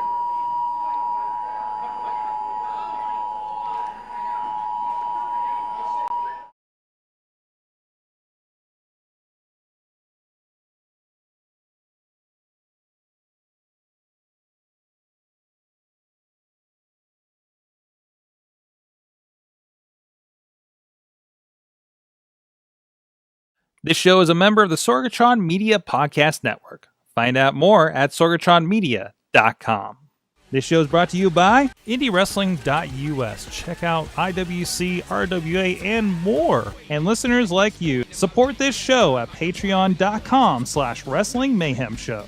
Hungry as fuck, but I ain't starving yet. Chain for the pain, cocktail bar set. Never said I was a gangster or thug, but I'm an animal. Peanut for the taste of the blood. Hey guys, it's the Indie Mayhem Show. I'm Mike Sorg at Sorgatron on Twitter here in the Sorgatron Media Studios in Pittsburgh, PA. And this is the show where we talk with people in and around independent professional wrestling, having a lot of great stories, learning a lot about people old and new in the business. And we're going to do a lot of history today, I believe, in Pittsburgh wrestling. So, of course, please check out everything at WrestlingMayhemShow.com, IndyWrestling.us. You can find out past episodes of this, other great wrestling podcasts, as well as a lot of the people that we talk to on the show are featured over on a lot of those shows and on the shows over at IndyWrestling.us and IndyWrestling.network, including our guest today. You can drop us a line at goodtimes at WrestlingMayhemShow.com or 412-206-WMS0 if you have any questions for any upcoming guests that we do have announced over on our Facebook pages, or if you have any suggestions on who we should talk to in the future. Again, we can't watch all the independent professional wrestling. It's hard to watch all of WWE at this point. But if there's anybody you think we're missing out on that we need to have a conversation with, let us know on any of those platforms. So my guest today, I'm really excited, and I've been trying to get on here for a couple months now, and of course scheduling's been really crazy. But I've always heard about this tag team called The Wrong Crowd, and I may have seen The Wrong Crowd. I know I've seen The Wrong Crowd at least once at a benefit show at the Ross River Ice Gardens. And I was like, well, who are these guys? Myself, only watching independent professional wrestling since 2006. I've only watched a couple of groups. And then I probably about a year ago, I think I found myself in The Wrong Crowds because I found myself working with one Paul Atlas that's joining me here today. How you doing, Paul? Pretty good. How's it going, sir? Good. So, like I said, this is exciting for me because I don't know much about your history. I'm like, hey, who is this? I don't know who Paul Atlas is on commentary when we first started working together, right? Yep. And then the more I learned from you was actually your conversations with Jim LaMotta as you're, providing color for these matches and everything. And you do touch on your history here and there on that. And that's actually only the history from the 2000s. It actually goes all the way back to the late 90s. And yes, I am that old. Yeah, as I've been discovering, we'll talk about a little bit here, but I've been digging a little bit of the archives here. And also, if you guys are on video with us over here, I do have a little bit. I've been digging up here with the PWX TV from. I think this is marked as. Let's see, does it say 1998? I believe this. You're on the right in this image. This might be your image for the podcast when I post this later. Giving an interview, and this was some kind of a 6-man tag action against Webb. Yes, that was Tarantula, Devious, and the Mauler. And Tarantula is another one that I've only seen recent years at KSWA. So, but always like you and Tarantula are always names that I've heard, like from the Shirley Does and everybody else, like the Jesse the Marks, guys I've known in the Pittsburgh area too. So, well, let's roll it back a little bit. Okay. I always throw some icebreakers out there for people who maybe don't know you. So, what was your earliest memory of professional wrestling? My earliest memories of professional wrestling. Well, I was the son of an Italian immigrant. So that meant studio wrestling in the 70s. Bruno Sammartino, Dominic DeNucci, Bill Cardille, that whole space. And every Saturday, when I was down at my grandparents' house, it would be on and we would be watching, and he would take me to the live matches, and I mean, he was a steel worker, so it was very blue collar, and I kind of fell in love with the whole thing of it. And then as I grew older, I wanted to find a way to get into it. And a lot of people will talk about the love for wrestling, which I have, and I always have had, but it's also an addiction. There's that old adage that it's kind of like the mob. Once you're in, you never get out. So that's kind of where I fell into, so I watched all the WWEF whatever products at the time, and then in the late 80s with the advent of cable television, of course, we were able to catch in syndication the NWA shows, And as much as I loved the WWE product at the time growing up, as I got a little older, you kind of fell in love with the NWA product because it seemed so much more real. I mean, the people were like, they were people. It was like, this Yeah. is really happening. It seemed more competitive versus like the WWF was probably leaning towards the cartoonish. Correct. At that Yeah. point. Yeah. At that time, when cable came about and NWA started coming up north, so to speak, with the TBS programs, and they even had the syndicated programs that they showed, the worldwide wrestling and things like that. But yeah, it just seemed so much more real. You could get more invested in the product because it was like, wow, that's really happening. Then in about 1990, of course, you always had the after mags because we didn't have the internet back then. And it's the Bill Apter magazines, like because I had this with Shirley Doe because he always mentioned them on the one show we did, and I was like, what's an after mag? I'm like, oh, Bill Apter. Yes. So that's like your Pro Wrestling Illustrated and things like that. That was our internet. Yeah. You had to go and get the magazines and you look black and white newsprint. Yes, and, man, occasional color photography, color photographs. Nice color spread in the middle. And sometimes. so I knew some of the NWA names. Yeah. Even though back then nobody crossed over and mentioned. When an NWA guy would come to WWF, they never would get into his history. Who's this hot rookie? Yes, he just came out of nowhere. Who's this hot rookie Harley race? Exactly. There was never any mention of their history because that's the way it was done back then. The people up north knew Northern wrestling, the people down south knew Southern wrestling. So you knew them from the magazines, and then they would come in. And one particular magazine had this ad in it for people looking to find people who wanted to become professional wrestlers. Okay, I do. So I gave the number a call. He gave me an address. You had to go get it on a map back then. No GPS, no whatever. So when I drove to the area, it was in an extremely horrible part of town. And I looked around and I said, nah, this probably isn't a good idea. And I left.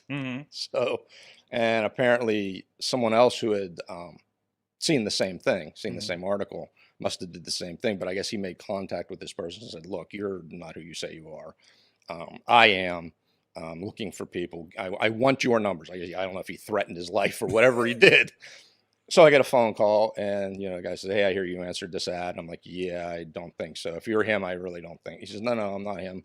He said, I want you, if you're still interested, I want you to meet me, at this shopping center, and I will take you to a legitimate professional wrestling school.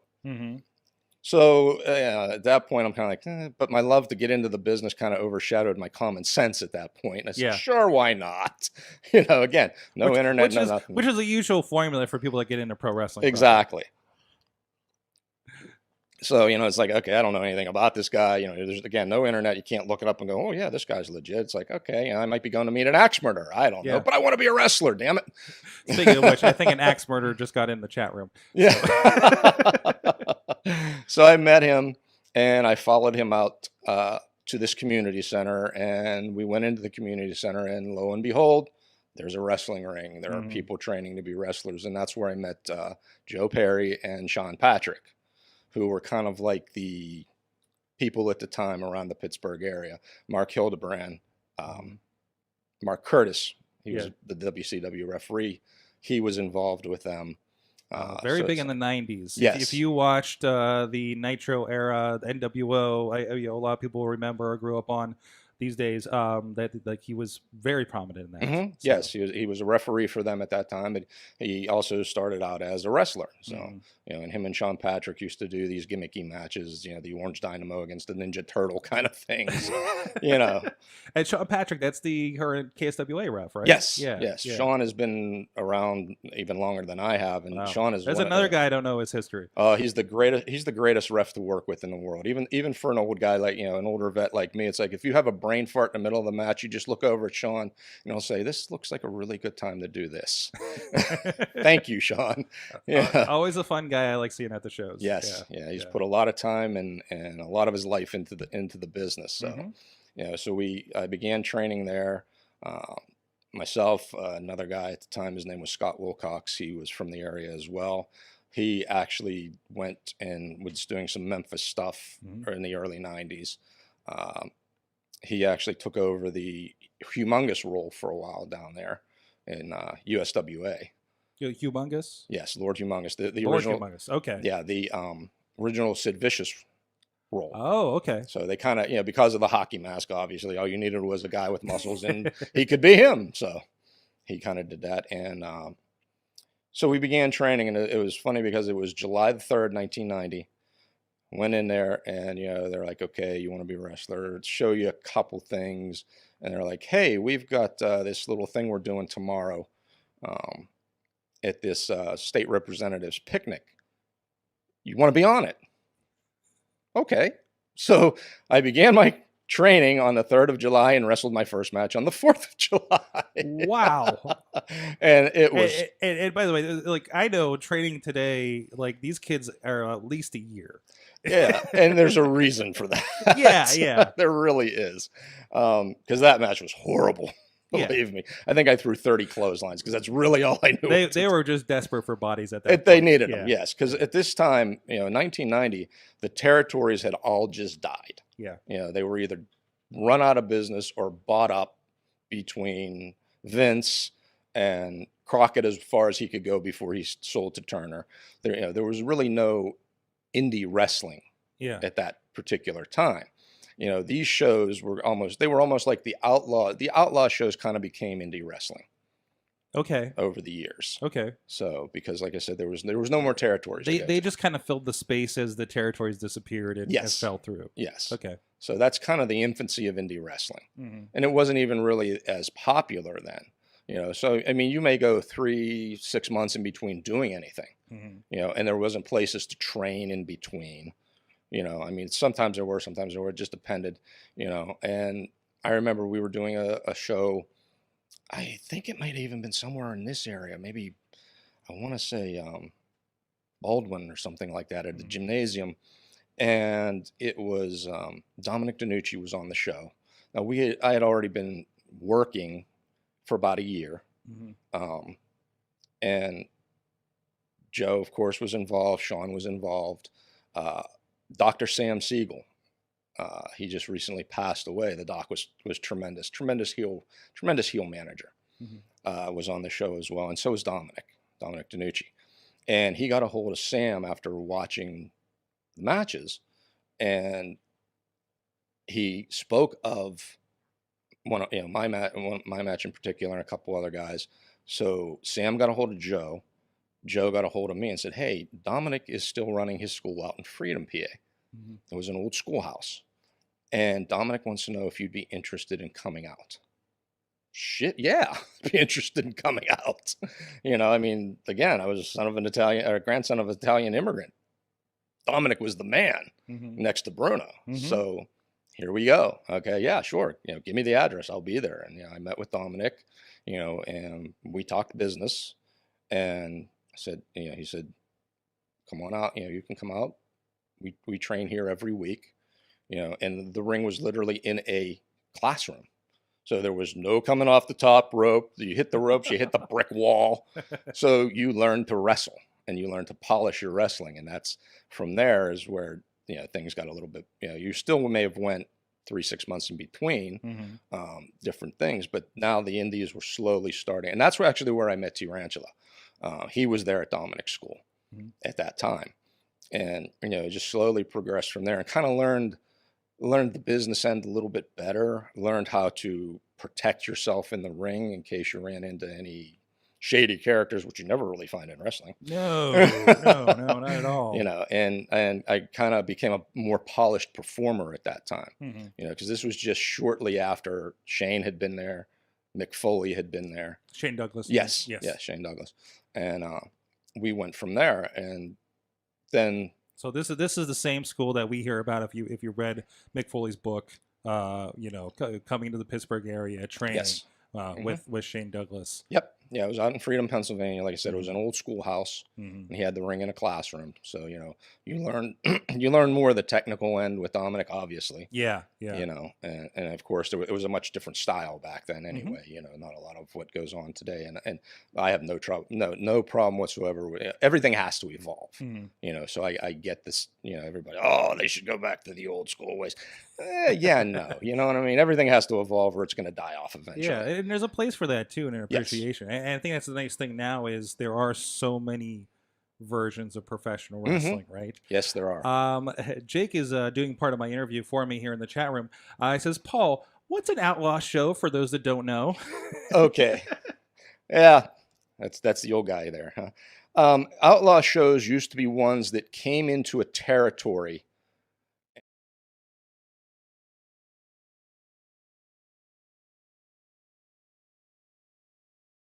For another PWX 25th anniversary exclusive interview, let's welcome back Tatiana Rose.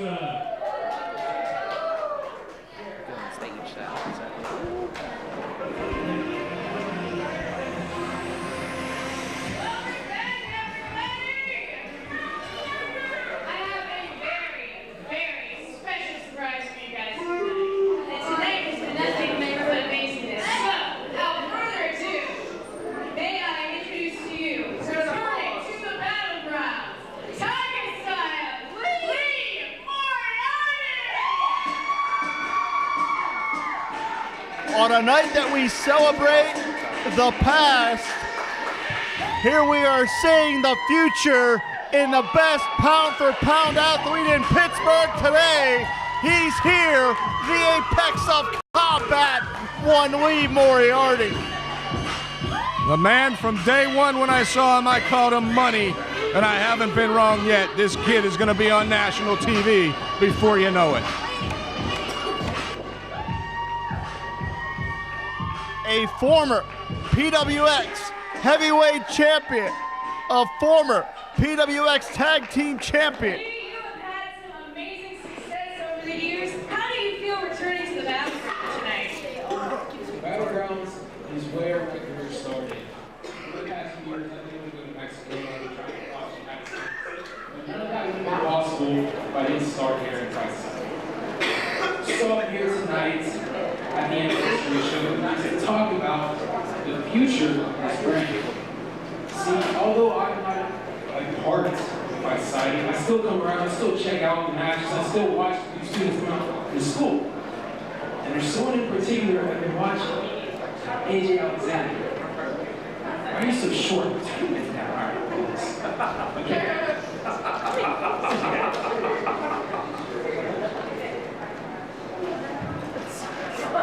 All right, anyways.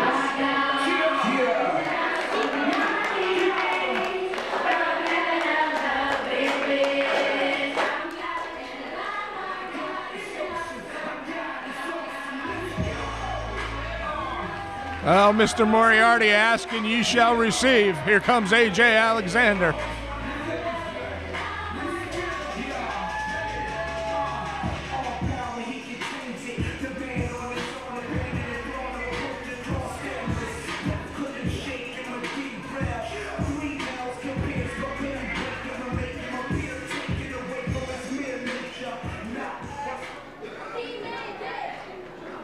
Oh man, Lee Moriarty back in the battlegrounds. It's Lee. Guys remember? Lee.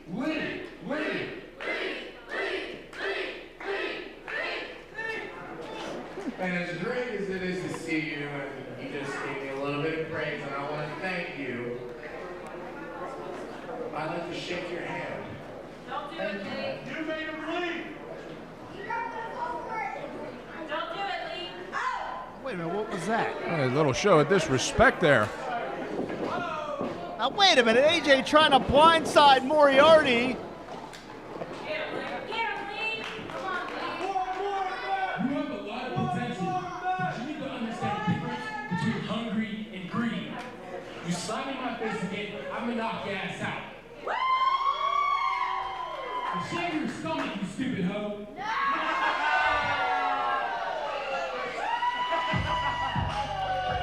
I think that was a verbal pimp slap right there, That Paul. it was. Hell of a lot harder than any shot AJ laid down tonight.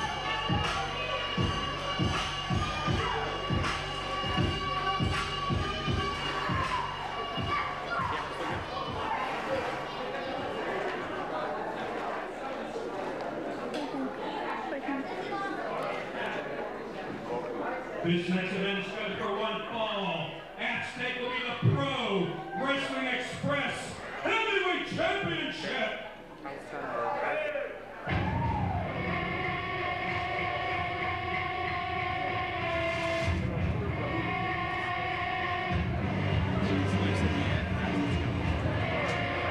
Introducing first, she will be defending the PWX Heavyweight title, hailing from the Blind State. She is Scarlett. She is a walking rage, violence personified. Scarlett fears no one. Scarlett will fight anyone. She is untamed, she is unbalanced, and she is dangerous. Once again, my name's Jim Amata. December 13th of 2019, being joined by the fight director, Paul Atlas.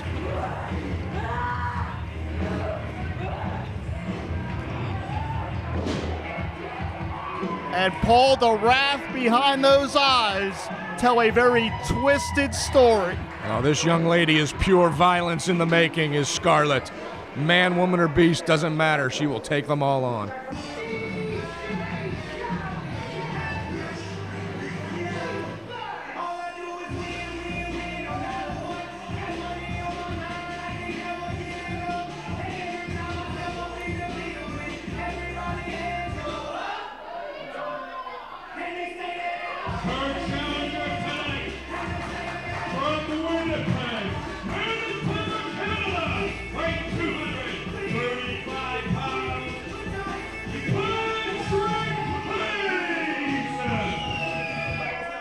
A man that has won that very same, a man that has won the PWX Heavyweight Championship on more than one occasion. And let's not forget, he is also the first Fight Society champion himself, the workhorse of this organization, Patrick Hayes. Absolutely. And a man that has defended the PWX Heavyweight Championship at anniversary event 4 will look to recapture it here on the 25th anniversary.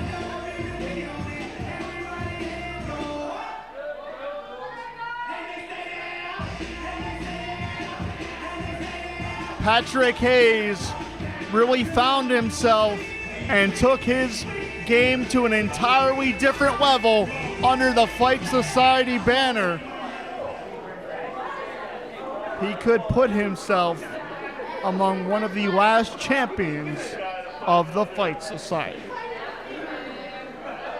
Scarlett a little hesitant to relinquish that title to Sean Patrick.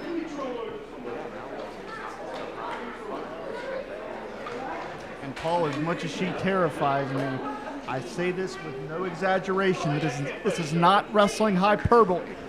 I sincerely and truly believe that we will be talking about Scarlett for a long, long time. Yeah, no two ways about that. This young lady, like I said, she is violence personified. She does not care. And she's chomping at the bit to have the chance to legally assault her opponent. Yeah, you know, one thing here we got to understand, Patrick Hayes needs to understand, and a lot of people who face Scarlett, they're a little hesitant to fight a woman, which, I mean, Scarlett's a woman. But you know what? She will knock your teeth down your throat, so you got to set that aside and just dig in and have the fight of your life.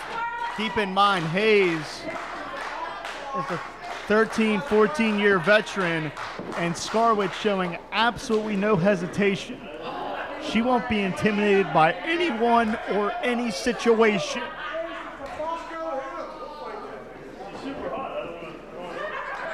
Hayes seems to be a little enamored by Scarlett. Well, she's a beautiful young lady, but she's crazy. Most of them are. That's a hell of a point, Paul. Hey, ask my 3 ex-wives. I thought it was I might be working on the other one. I don't know. I can't keep track. work in progress. Collar and elbow tie up here. Hayes going to try to look to assert his size advantage. Back Scarlett up.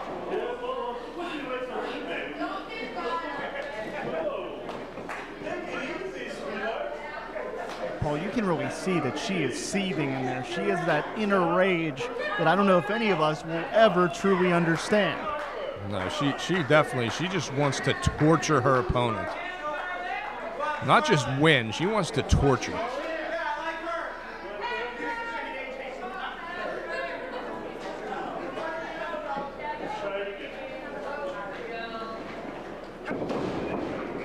Very smart maneuver by Hayes. Suckered Scarlett in and grabbed the wrist for wrist control.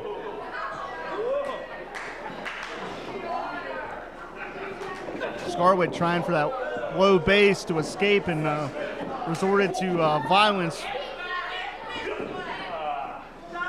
Hayes hesitating. You can't do that against Scarlett. Like I said, you got to get past the fact that she's a woman and realize if you give her the opportunity, she's going to knock your teeth out.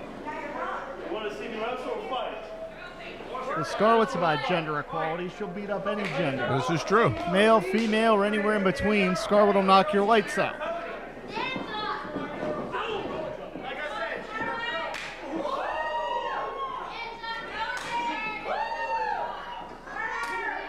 And just listen. Just measuring Hayes. That's Scarlett's violent musical, but Hayes followed her in, put the boot right to the mouth. Scarlett better be checking her teeth, and you can see the expression on Hayes' face completely changing. Yeah. He now realizes that he is, in fact, in a fight. Yeah, I think the pleasantries are going out the window here now.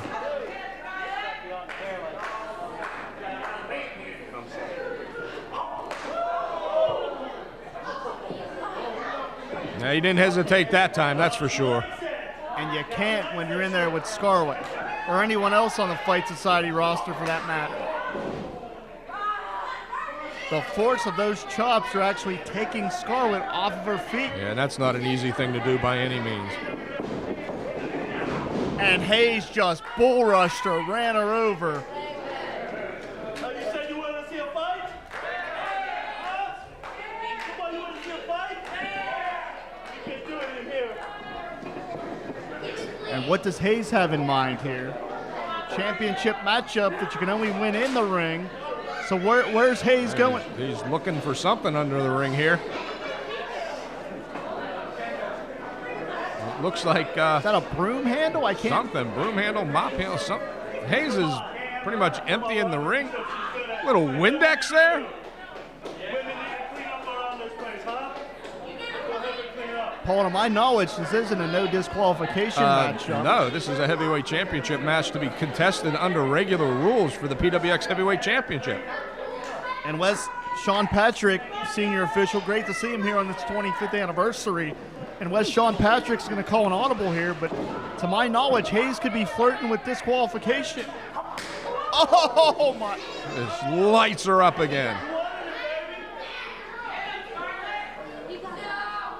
Hayes now just rearranging the furniture here any way he can.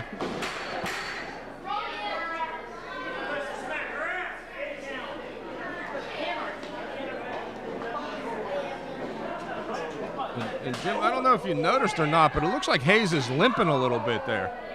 He may have tweaked his knee in one of the exchanges. Maybe that's why he was going under the ring, Paul. Maybe Hayes is trying to improvise his own playbook. Buying himself some time possibly for an injury that he either has or suffered here during the match that we didn't see. Yeah, you're right. He's favoring that leg.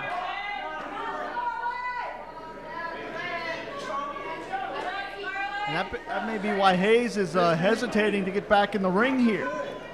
Trying to buy himself some time, it looks like. And he's kind of walking gingerly there. And I believe we can see under those knee pads, he does have one of those, his left knee is wrapped, I believe.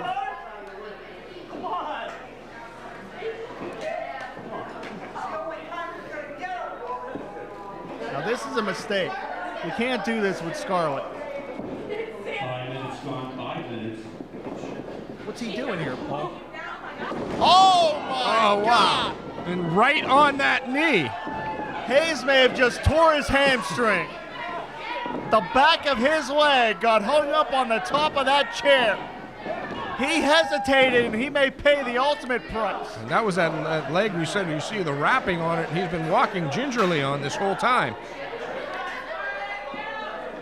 They literally have broken that chair apart. Hayes completely hesitated, made a rare mistake, and he paid for it. And Sean Patrick just letting this go on. He's going to let him fight. Well, what's the option here?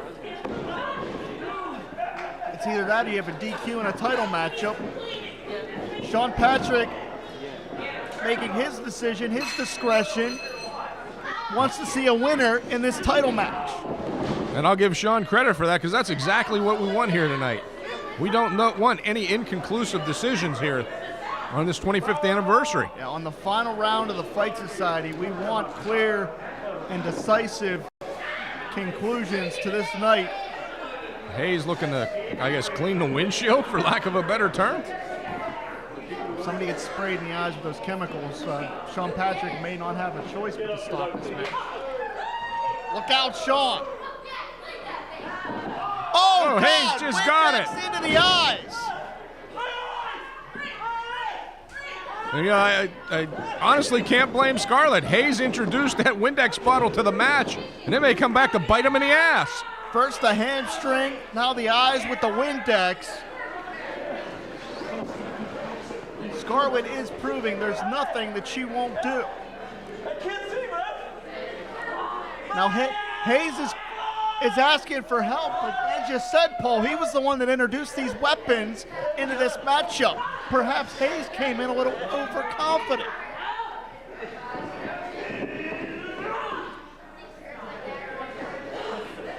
I understand that Scarlett is only in her second year as a professional,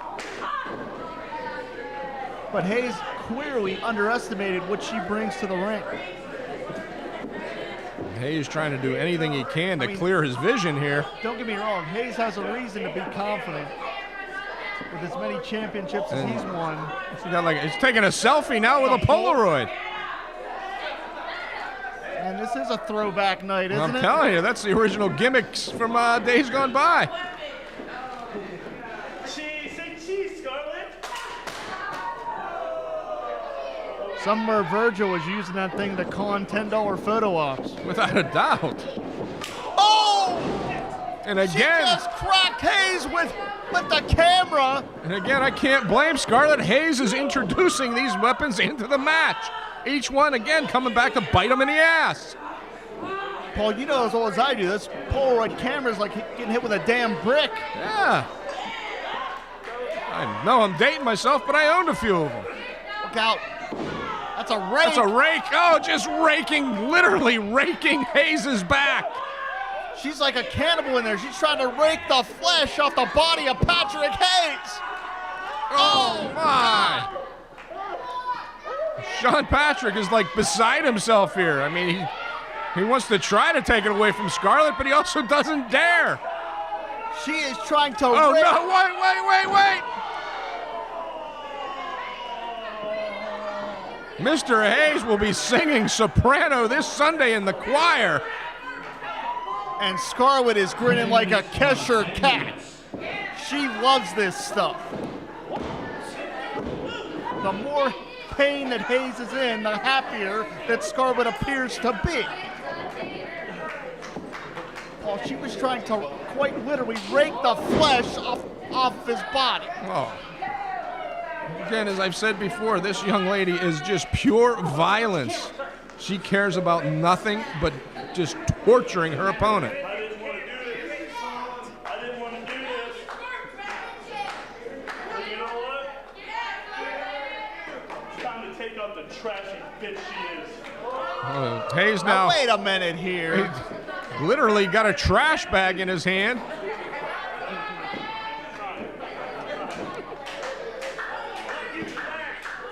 I can appreciate the athletic ability of Patrick Hayes, but he may be trying to take this thing too far. Yeah, that's not a trash can. That's a plastic trash bag. And now once again, Hayes introduces it, but Scarlett takes advantage of it. Oh, this is dangerous here. She's trying to asphyxiate Patrick Hayes. Oh my, and just lighting him up at the same time. He's getting hit in the face, hit in the chest. I mean, let's face it, she can't see where she's hitting, and she doesn't give a damn.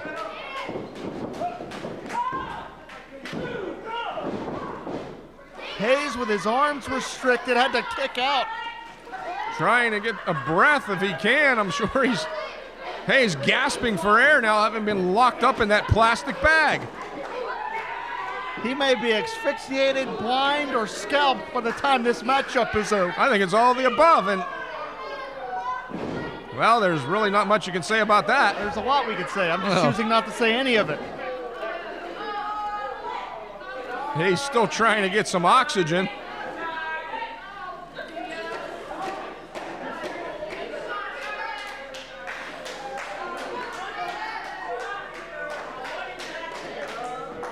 Now what's he got?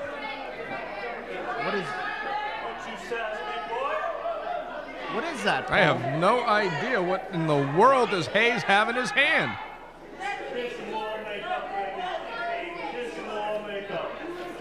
Is that a jumper kick?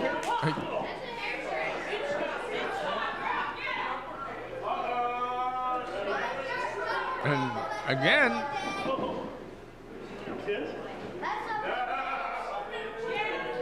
Hayes now trying a different approach here. Well, we saw these two in the lip lock of doom. Can we see the sequel? It's very possible. Charlotte seems to be, well, I guess. Oh my God! She has just a clamp? Clamped Hayes. This is some of the sickest stuff I've ever seen. What in the world is going on here? And the testicular clamp, Paul. More powerful than the Iron Claw, that's for sure.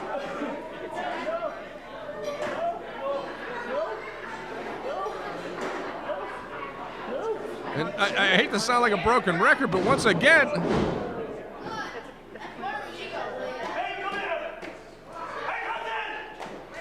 now Hayes calling for Hank.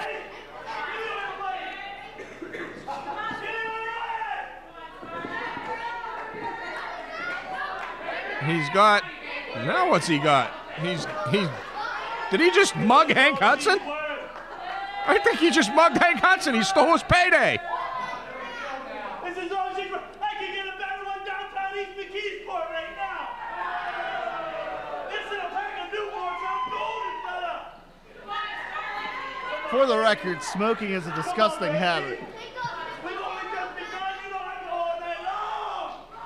Omar is not in the building. The pack of Newports are not necessary. And what the hell is Hayes doing? I mean, just when I thought this night couldn't get any weirder, we have this match.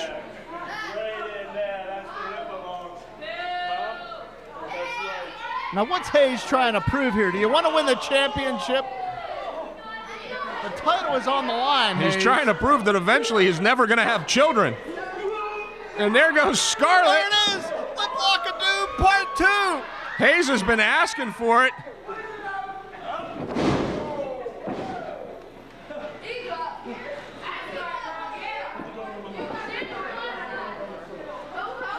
And now, giving Hayes a refund, I guess. He might choke on the cash. And Hank's out of payday. He ain't the only one. Hellacious Samoan drop. Scarlett throws her feet out from under her. Hooks the damn leg. And Hayes kicks out.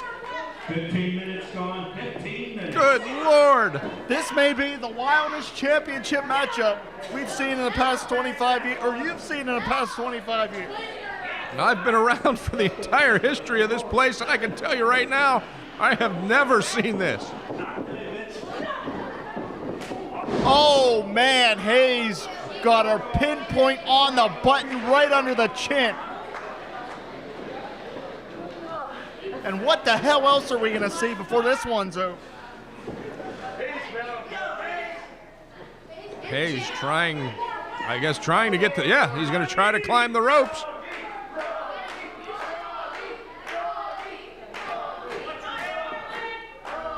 After a hell of a war, Hayes could be putting this one out. Well, wait a minute, what? Did we, not pay the bill again, or what's going on here? Well, wait, nobody, who's? I see shadows in the ring, but whoa, wait a minute. Beastman and Hayes went to war for that championship several times. And let's not forget, Scarlett and Beastman are running buddies of Troy Lawrence. And this has been the night of the PWX comeback. Don't you get any ideas, Paul. You stay right here. I love you, but the last thing we need is you back in the ring.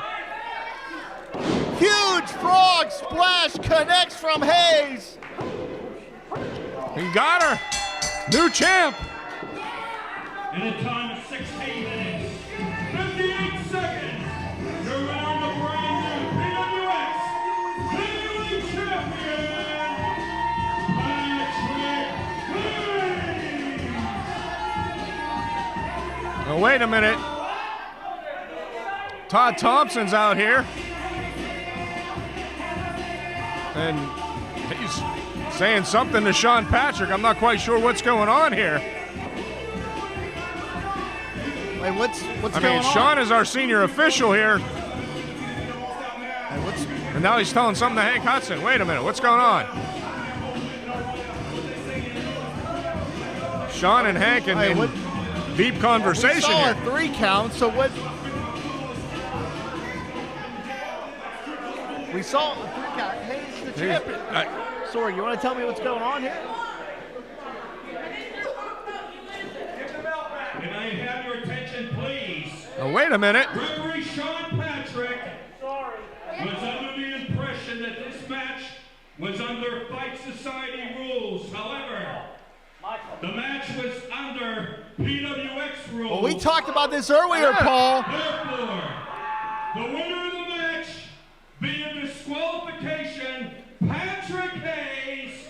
However, Scarlett retains the PWX Heavyweight title on a technicality. Still champion, Scarlett. So Beastman's involvement does, in fact, inadvertently save Scarlett's championship.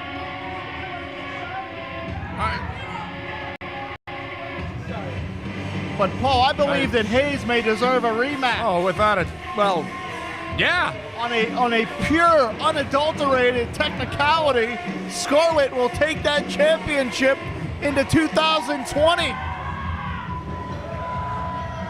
We said she would be the future of this industry, but she may quite literally be the future of PWX. As she now stands there, still the PWX Heavyweight Champion. Man, this is controversial. This is ultra controversial. And now, well, Hayes asking for the mic. Yeah, why not? There's a novel idea. That was all good fun. It was all good fun. You know, Scarlett's a great wrestler. Scarlett's a great wrestler. And I'm just proud to be here, 25th anniversary of PWX. Yeah, for real. For real. I know we're running low late on time. I know we just took forever, but you guys were entertained, yeah? Hey, that's the name of the game. And for 2 years, here in the Battlegrounds, the Fight Society entertained you the best we could. I think so, yeah? But we all know that if it wasn't for all you guys, that there would be no Fight Society. And there are rumors go around, I'm not at liberty to say, but whatever the case may be, and I have a long-winded thing, I don't want to do that right now, but I will say this. For 2 years, Fight Society kicked some ass here in McKeesport, right? And we did it for all of you. And so you could have a ball, you could be entertained, you can come to the shows, you can come to the matches, cheer for who you want, boo for who you want. Guys can fight girls, girls can kick guys' ass. And you boys are gonna recognize that when you get older, trust me. But no matter what, and this is coming from straight up Tom Badger, the man behind Patrick Hayes. Fight Society was the best 2 years of my entire life in wrestling. And for a guy in the back who had a vision for Fight Society, who took the 5th, 6th, 7th, 8th chance on Patrick Hayes being the top guy around here, I want to say, thank you, brother. I'll see you around. That's a hell of a man and a hell of an athlete. One thing I can tell you, Paul, that Patrick Hayes, win, lose, or draw, gave it everything he had. You and I both saw it. After every event, he was exhausted in that locker room because he never mailed it in. Thank you, Patrick Hayes. You're a hell of a guy and an even better athlete.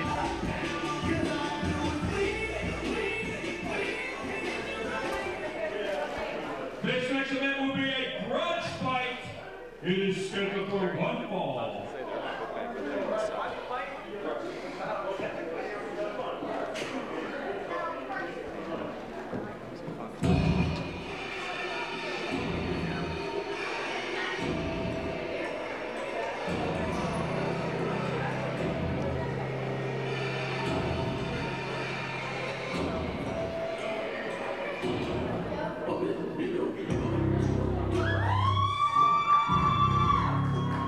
Introducing first, from the French Quarter, Louisiana, weighing 200 pounds.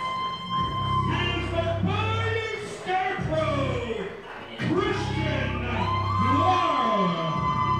He has no fear and no peers. This man is at a level of sickness all his own. And hatred is a hell of a motivator.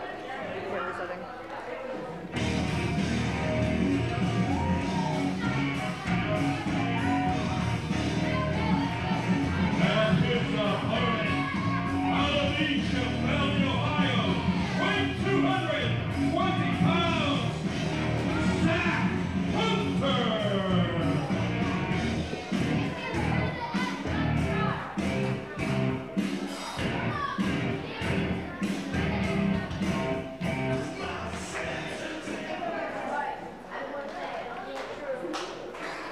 And we saw the decay of Team Fear over the past several months, Paul. Yeah, that's. And it has boiled down to some unadulterated hatred. Once again, December 13th of 2019. My name's Jim Amato. You're Paul Atlas. And here they go right at it. And we have a hockey fight in the battlegrounds, which Noir is getting the better of the exchange of right now.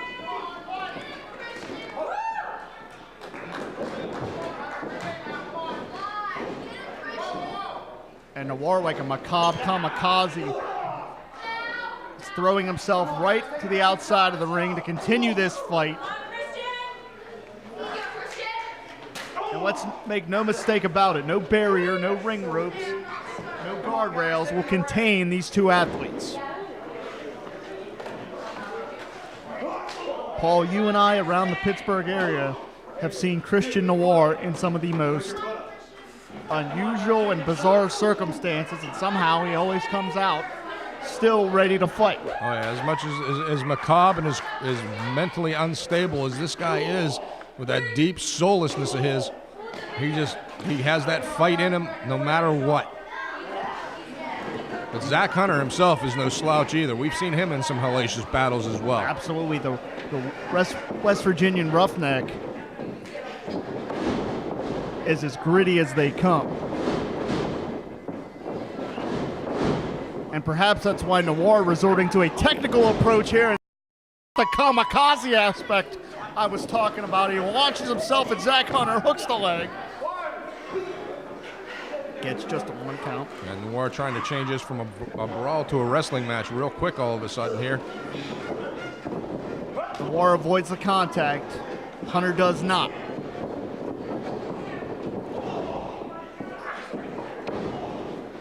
And look at the way that Zach Hunter, through that uppercut, came as deep as the impact as he could, now using his own skull as a weapon, if that gives you any idea of his mentality inside the squared circle, finds 2 in that exchange.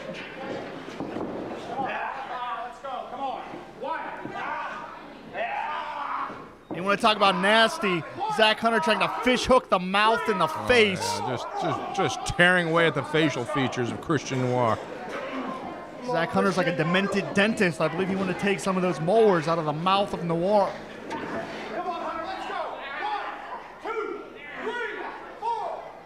And I'm not sure who referee George upset to draw this contest. Yeah. Got the short straw tonight. Did he forget to give you a Christmas present or something? Yeah, yes, he did. That'll learn him.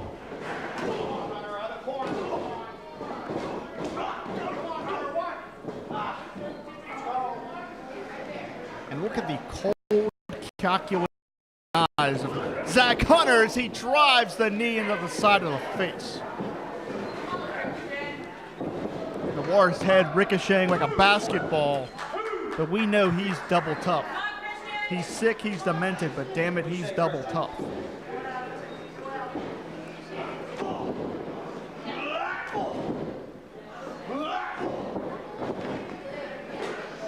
And these two are so eerie, almost a hushed silence because of how uncomfortable it is to have these two out here, Paul. Yeah, our crowd is definitely stunned by these two individuals. I mean, hated for sure by all.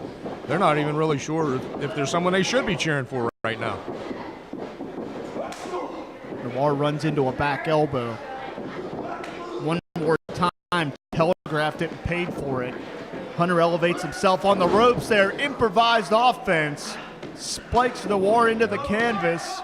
Type of modified bulldog maneuver off of those ropes.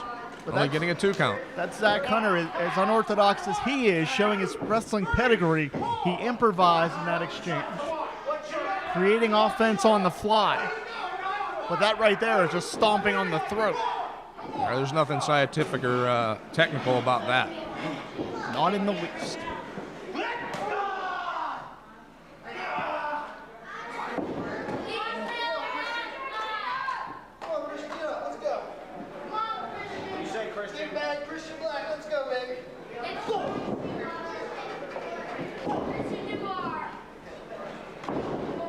And as Noir fighting back here, you can really just see the measured approach, the real hatred that these two are putting into these shots. Nothing is rushed. They want to take their time to hurt each other. Yeah, but that's not going to get the job done. You're not going to put a boot across the chest of Christian Noir like that and think you're going to get a victory. Noir is as defiant as ever.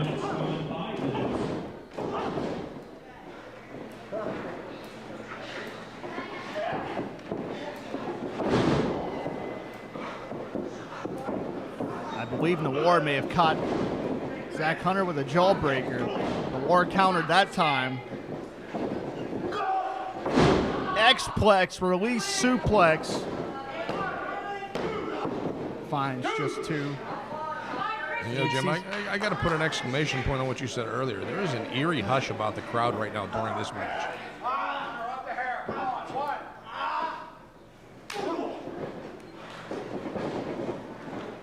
I think when you're seeing such a physical matchup, the really directed, meticulous pace that these two are taking, I mean, they want to enjoy hurting each other, and that's why I believe you're seeing such an eerie atmosphere.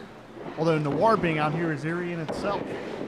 In fact, in the 25 years of PWX, how many people are that unsettling as Christian Noir? There has not been anybody quite like this man. He's done. He's fading now. Look at him. Look at him. He's going down. Look at him. Check him. You can see Zach Hunter trying to squeeze the chin, push on the temples of Noir. Crimping the neck like that, trying to cut off the blood flow to the brain of Christian Noir. And to your point, Noir may be fading here, but he knows he's in a desperation situation. And he's trying to turn into it and fight his way out and take some of that pressure off. Works his way back up to a vertical base to try to neutralize some of the pressure. But no surprise that Zach Hunter's going to take a shortcut when it presents itself. You're better than this, huh, Christian? Come on.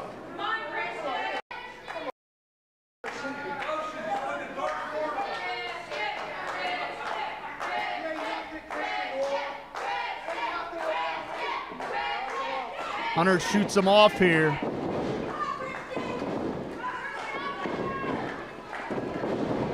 Big mid-ring collision. Both men's heads just snapping off of that canvas. Absolutely, to your point, Paul, that was a nasty, awkward landing. And if you think that this might be a little macabre, a little eerie, in our main event tonight, Fight Society Championship matchup, the champion, the legendary Madman, the Pittsburgh legend Shirley Doe, finally gets a chance to get his hands on Troy Ward, who has been hell-bent on regaining that championship after a shattered wrist forced him to vacate the title over a year ago. That's it. And I've said it before, and I say it again. I do know Troy has a valid point. He never lost that championship. But Fight Society, you have to earn your way in, babe, and that's what he's going to do tonight.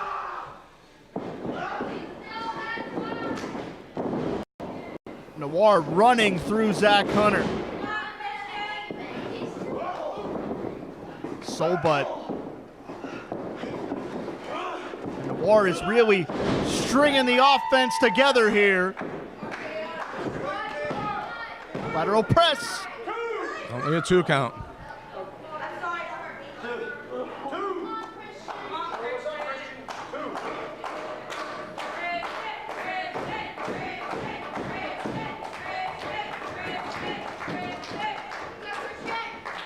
And now can Noir follow up? He's taken a lot of punishment in the past several minutes. Pop-up power bomb plants Noir.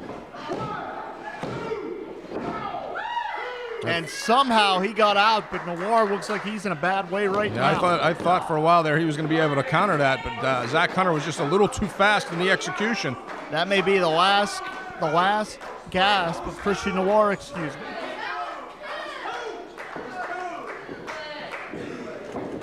Oh, look out. And referee George gets misted in the eyes. It might be the final round for George, too, because he's out of here right now. Ace crusher from the War, but George is blocked. Well, referee is out, though. We need help for George. And Noir can only thank himself for that. He's the one that sprayed that mist into the eyes of the ref. We need to get some help for George. He can't see. And Missy's down there. Missy, can you give us some? Hold on here. That's Noctis. That's Zach Hunter's tag partner out of West Virginia. What are they doing here? We saw Noctis here once before. Noir trying to fight them both off now. Referee's still down, can't get his vision. And Noir's going to have to hit anybody. Yeah, he's just fighting for his life now here.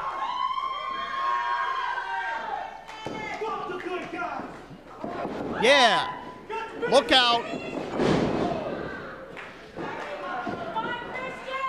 And some interstate assistance from Noctis.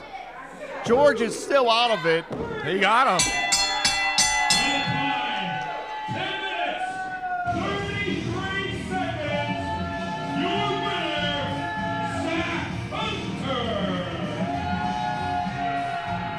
Well, with an assist from Brent Noctis,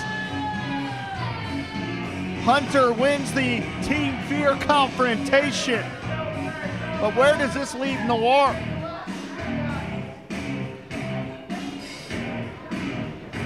Could this be the PWX Tag Team of 2020?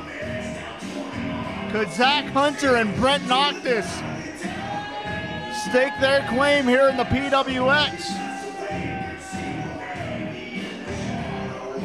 And for a man that once led one of the most terrifying trios in Team Fear, Noir finds himself on an island. He's all alone.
with 25 years in the ring and 30 years in the business.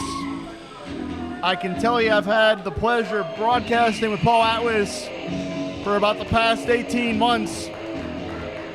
And he's a man that means what he says and says what he means. Certainly a bittersweet evening for the fight director on the final round of the Fight Society. Paul, it's the end of the year. It's the last Fight Society of this year, and it's your last night here at the Battlegrounds. What's your future look like?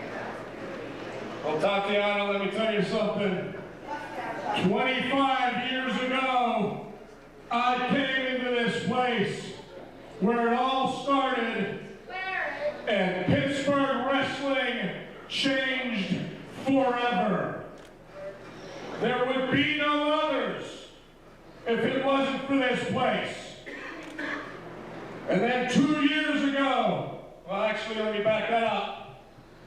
About 8 years ago, I stood in here with my own creation, the Atlas Wrestling Company, and we built it back again. 2 years ago, I took one man's vision and stood in this ring and brought to you the Fight Society. None of that would have been possible if we hadn't started 25 years ago. Right now, we're going to end this evening with two of the best Pittsburgh has ever seen. This is a main event that would be a main event anywhere in the world. Not just Pittsburgh, not just the country, but the world. And since, as of tonight, it's Fight Society's final round, it's my final round. I am resigning as the fight director effectively tonight. No more. Well, that's news to me. No more. There is no Fight Society, there is no Paul Atlas, but this place will go on from what I understand. Look for big things in the future. Look for big things from the promotion. Tatiana, I want to thank you for holding down the interviews tonight.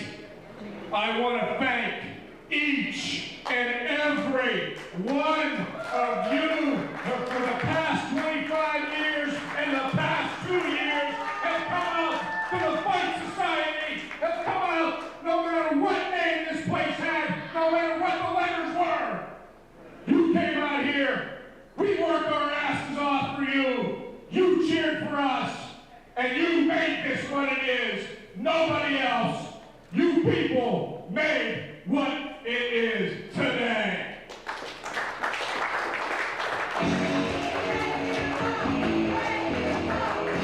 Give it up for Paul Atlas, a Pittsburgh legend.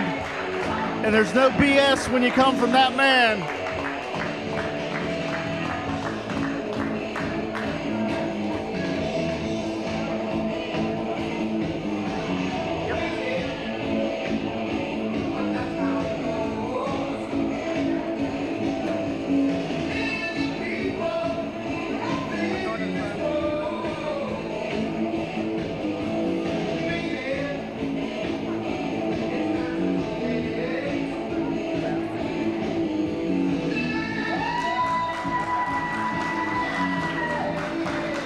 An emotional evening for one of the legends, one of the pillars of Pittsburgh wrestling, a part of the foundation,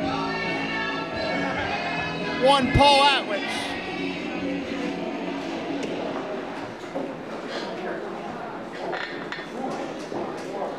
All right, fans, our final fight card finale will be out in just a moment.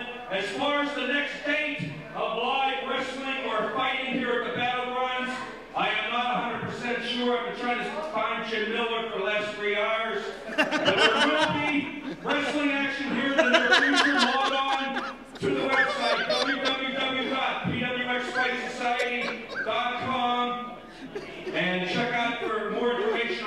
live event coming here to the Battlegrounds. And now, fight fans and wrestling fans from the Battlegrounds, the Kingsport, Pennsylvania, this will be our final fight card finale, scheduled for one fall, and it will be the final fight for the Fight Society Championship.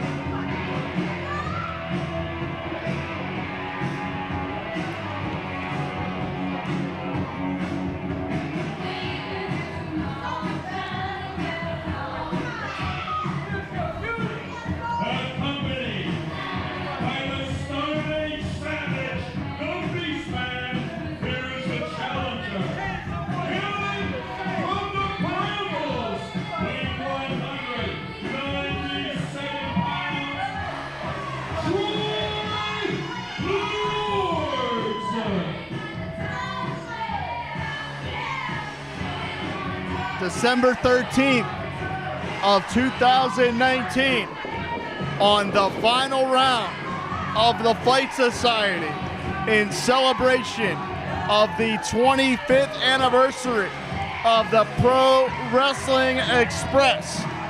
Two cornerstones of this area will battle it out to determine who is the final Fight Society champion.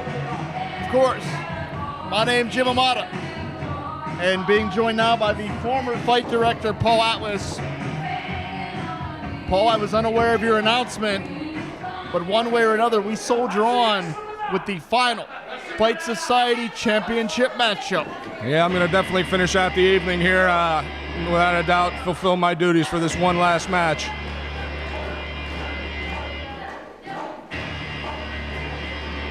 And when you talk about pillars of Pittsburgh wrestling,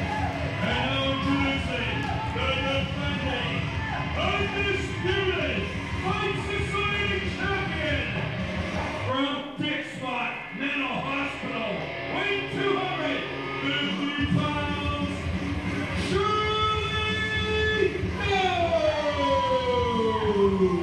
Paul, I say this with no exaggeration, and I don't say this too often, but as an absolute shoot, If this is truly the last Fight Society night, you're gonna get it. I don't want a normal match.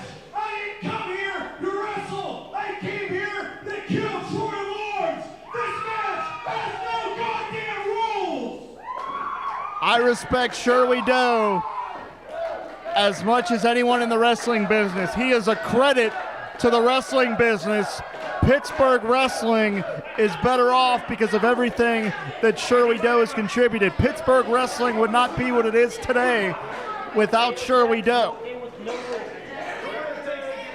And I'm not hyping a matchup, as I said, that's coming from the heart. I respect Doe immensely. And one of the many reasons is because in this matchup, you and I both know he is going to give everything in his body. He's going to leave it all on the line here tonight. And on my way back through, Shirley Doe stopped me and he said, Paul, I want one last thing for you to do as fight director, and that's to make this no rules, and that's exactly what I did.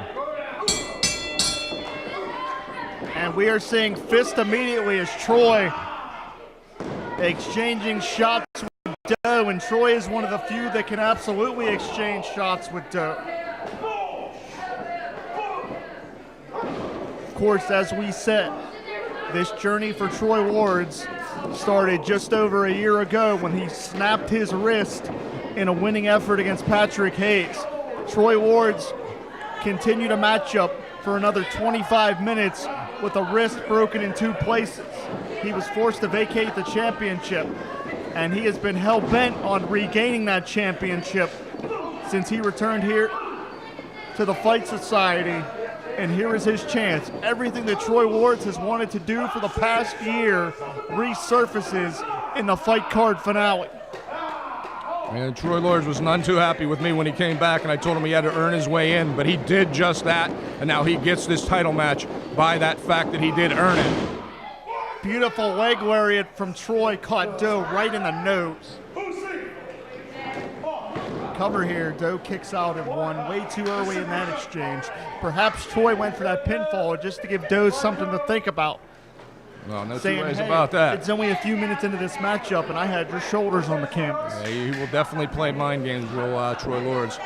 And, you know, much like you just a few minutes ago there, Jim, I know it's well, I'm just going to soak that in for a second, but Lord knows I've said what's on my mind more often than not. But right now, we have got two iconic figures in Pittsburgh wrestling in the last round of Fight Society, battling it out for the Fight Society heavyweight champion. Whoever leaves this building tonight will be the Fight Society champion pretty much forever. Paul, I've said it on more than one occasion that Troy Lords is one of the most underrated athletes of his generation. And he has a chance to shut up every naysayer, anyone that ever underestimated or doubted the ability of Troy Lords. He can erase all of that if he leaves the final Fight Society champion. And Doe quite literally smacking the glitter off of the glammed up mad dog that is Troy Lords. Huge Hanson-style lariat to follow Troy in.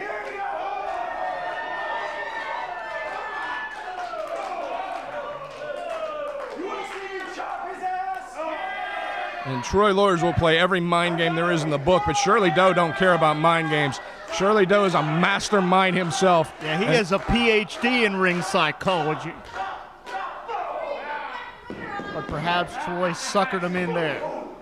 You know, early on in his career, Shirley Doe and I tangled on a few occasions, and he was very sound back then, but then he chose to move on with his career. He moved into the dojos of Japan, where he really learned the mind and the mental aspect of sadistic wrestling action, and he has turned that into, like I said before, iconic status in Pittsburgh.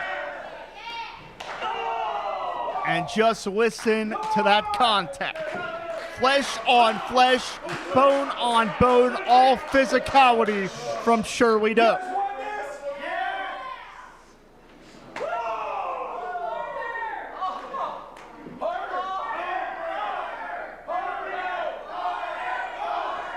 Hey, and Troy is begging off while Doe is loving the encouragement from this McKeesport crowd. Don't be fooled for a second. Whoever wins this match is going to give everything they have and more. It's going to take a lot for one of these two to beat the other, just because of the sheer mental aspect that both these guys have. They don't know how to lose. Losing is never an option for either one of these guys. Which is why Doe has sacrificed his body for more than 2 decades for this sport. And much of the same can be said for Troy, too. Right? I mean, like a year ago, like we said, he proved it. Shattered his wrist in more than in 2 places, finished the match, and won the title from Patrick Hayes. And Troy is begging for a timeout. Well, that's more of those mind games we talked about. And Doe's not going to let Troy rest. He's not going to give him any reprieve. And Paul, I'd be remiss if I didn't mention that Beastman, that dangerous Neanderthal, is waiting at ringside. Oh yeah, he's crawling around the ringside area.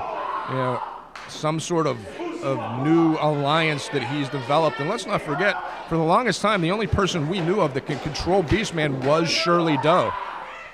And Doe had his arm hung up by Troy. We know Lords is a sadistic surgeon, was able to use the ring as a tag partner in that exchange. Troy launching him off across that ring. Well, if this is, in fact, the fight card finale, you have to empty the tank. There is no tomorrow, quite literally. Only one of these athletes will have that note in history as the final Fight Society champion, as Beastman was gnawing on the flesh. And it looks like he enjoyed it, which is just sickening. 5 minutes gone, 5 minutes.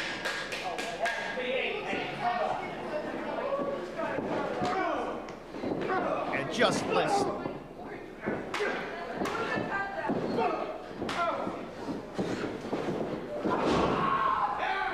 And again, right back to the arm. The glammed up Mad Dog is like a pit bull latching onto the arm. And he definitely has a plan, and that is to take the arm out of Shirley Doe.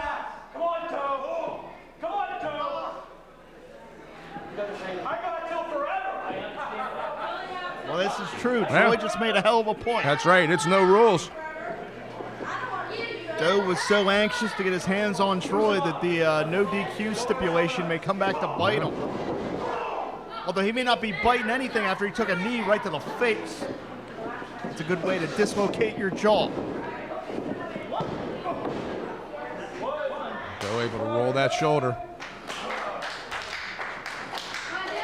And Paul, I got to be honest with you, I'm concerned as far as how much punishment Doe would be willing to take before he would actually be put down. I'm not going to mince words. You'll have to kill him. You literally have to kill him. Doe will die before he will lose. Troy underhooks the arm, finding a variety of ways to assault the injury at this point. And again, using the ring as a weapon, improvised offense. And I don't think I've ever seen a maneuver quite like that. Has Doe tangled up in the ropes, continuing to wrench on the arm. Using the those elbow, cables. The shoulder.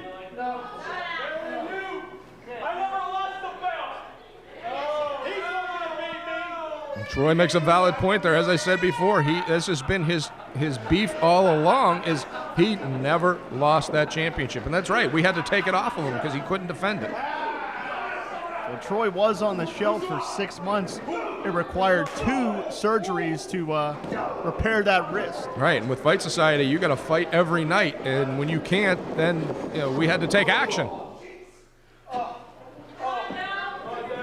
Buried the knee as deep as he possibly could in that exchange. And look how Troy, as sick as he is, he's just as smooth because he transitioned from that Russian leg sweep to have Doe tied up like a pretzel here. Going for that submission type maneuver, stretching now on that arm that he's been tearing down throughout the course of this match.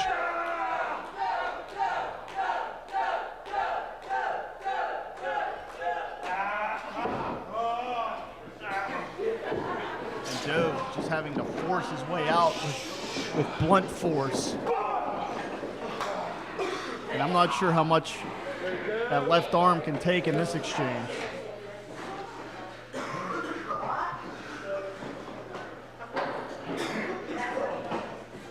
At this juncture, how much does Doe have left in the tank? Well, I can tell you right now, if Doe even has an ounce of energy left, he's going to expend it to win this match no matter what. Troy ducked his head and paid for it. On the 25th anniversary of the Pro Wrestling Express, it's the Fight Society that's taken the main stage. And only one of these athletes will be victorious. There must be a winner. It is the final battle. It's getting dangerous. Doe doesn't care. He'll fight you in the street. He'll fight you in the parking lot. He'll fight you in the back room. He don't care. Troy quite literally in the front row. And if Doe's looking for weapons, everybody's in trouble. Nobody's safe when Doe is swinging a weapon. But you can tell he loves this stuff. Oh, yeah.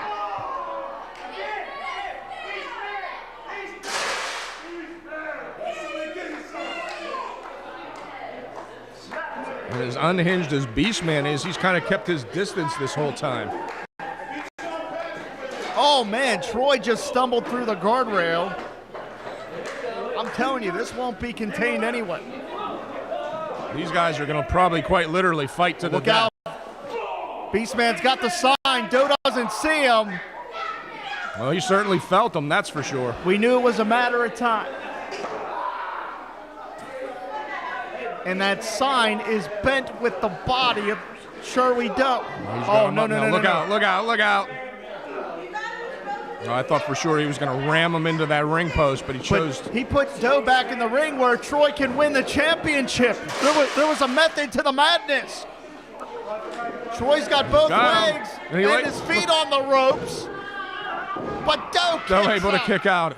Unbelievable. Troy had all the leverage plus more, but Doe refusing to stay down.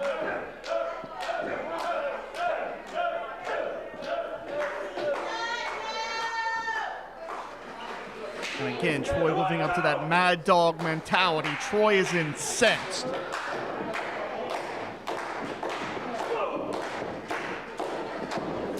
And Troy Lords knows most normal opponents would have been down and out by now, but Shirley Doe is by far a normal opponent. Doe counters, silly head got him with that. He got him.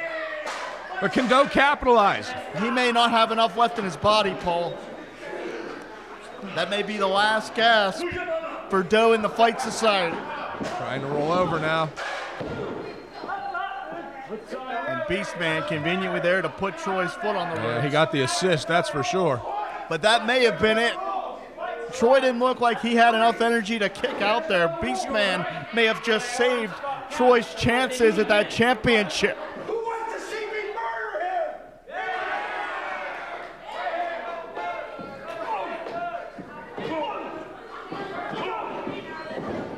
him? Look out. Doe got hung up. This is a bad spot. Oh, man.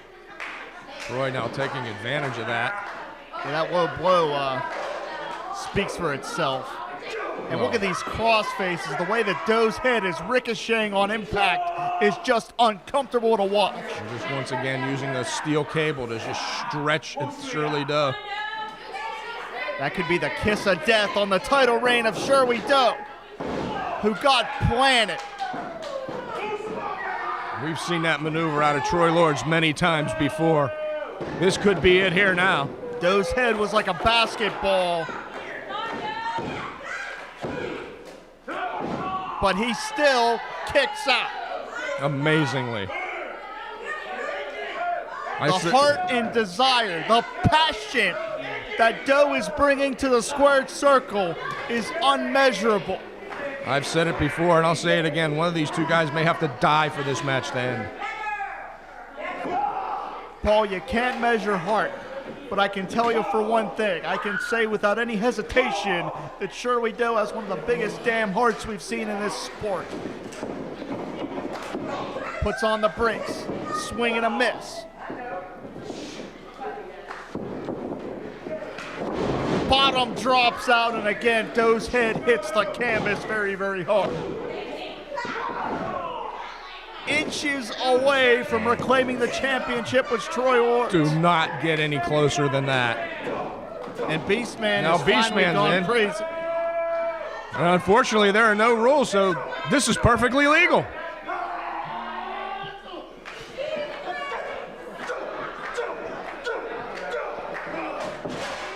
Now wait a minute, security now just finally trying to get involved. Trying to get Beastman out of there.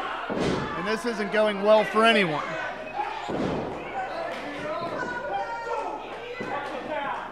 Got bodies all over the place. Beastman still accosting Doe in the corner there. Security all over the ringside area, dead. And wait a minute. That's Mad Mike. That's Mad Mike. We haven't seen him in years. Mad Mike in the house. On the 25th anniversary of the Pro Wrestling Express, one of the biggest stars in PWX history is here. The man who's just purely enraged his entire life, and he has hit the ring and he is just kicking Beastman's ass. But man, one shot from Beastman might have put Mike down.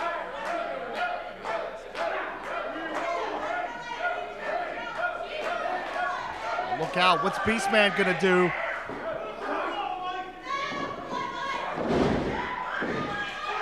Takedown from Troy. Troy walks in that Cobra clutch choke. Mike is taking care of Beastman. He's rolling him in towards the back area. The The conclusion of this matchup may finally be one-on-one, but it could be two-weight for Doe. Doe could be fading. Doe is being choked unconscious. Doing everything he can to stay alive here. This could be it. Come on. That hand drops again. It's over. No. No, it Joey hasn't. Doe will be defiant to the end, one way or another.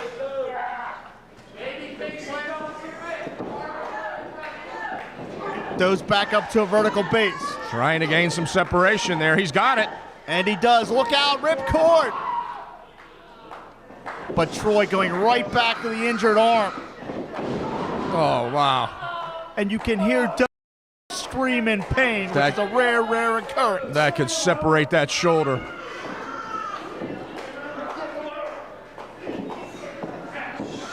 And Troy Ward's sadistic journey back to the championship might be complete.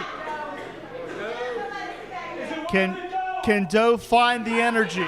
Can he reach down in his soul to retain the Fight Society Championship here in the final round? That's exactly what it's going to take here. Troy trying to separate that shoulder once again. Doe kicks him out of the way, though.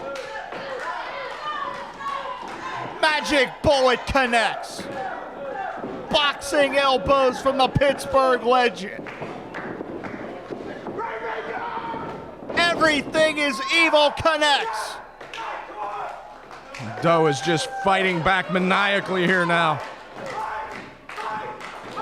The passion, the heart, the dedication from Doe couldn't carry set it up here to retain the championship. There it is again. Silly head DDT.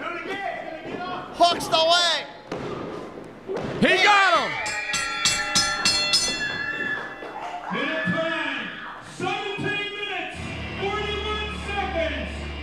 Your winner and the final champion in Fight Society history, Julie Doe. If there's anyone that deserves the accolade of always and forever Fight Society champion, it is in fact Shirley Doe, an icon of this industry, an icon of the Pittsburgh area. Shirley Doe is the Fight Society champion in the final round. Paul, it's been a hell of a night, but we're going to sign off for Paul Atlas. My name's Jim Amata. Thank you for everything that the PWX has done for me, everybody I've had a chance to work with. Thank you very much, and we'll see you next time. Let's hear it for Troy Lawrence.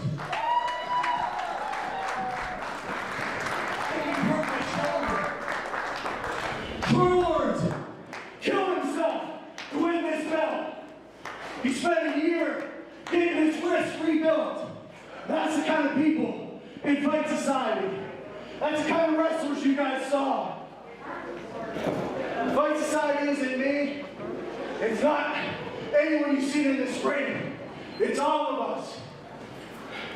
I feel honored and proud to have been in this match tonight for you guys. I hope it shows that I care more about wrestling than anything in the world. Except my wife, and she's probably watching this. So thank you. This Fight Society is you guys. It's people like Champ that comes to every show. People like Jim over there. People like him. People like these guys. People like Haas. What's up? Like him. Thank you. I want to hear you people give yourselves a round of applause for coming out here.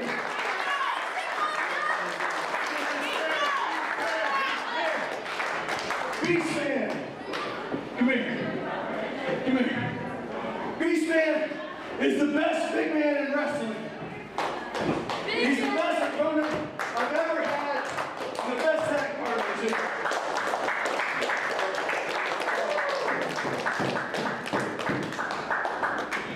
So what happens next? I don't know. I know two things. Tomorrow night I'm kicking Brandon K. and Leroy Erring's asses and Rise.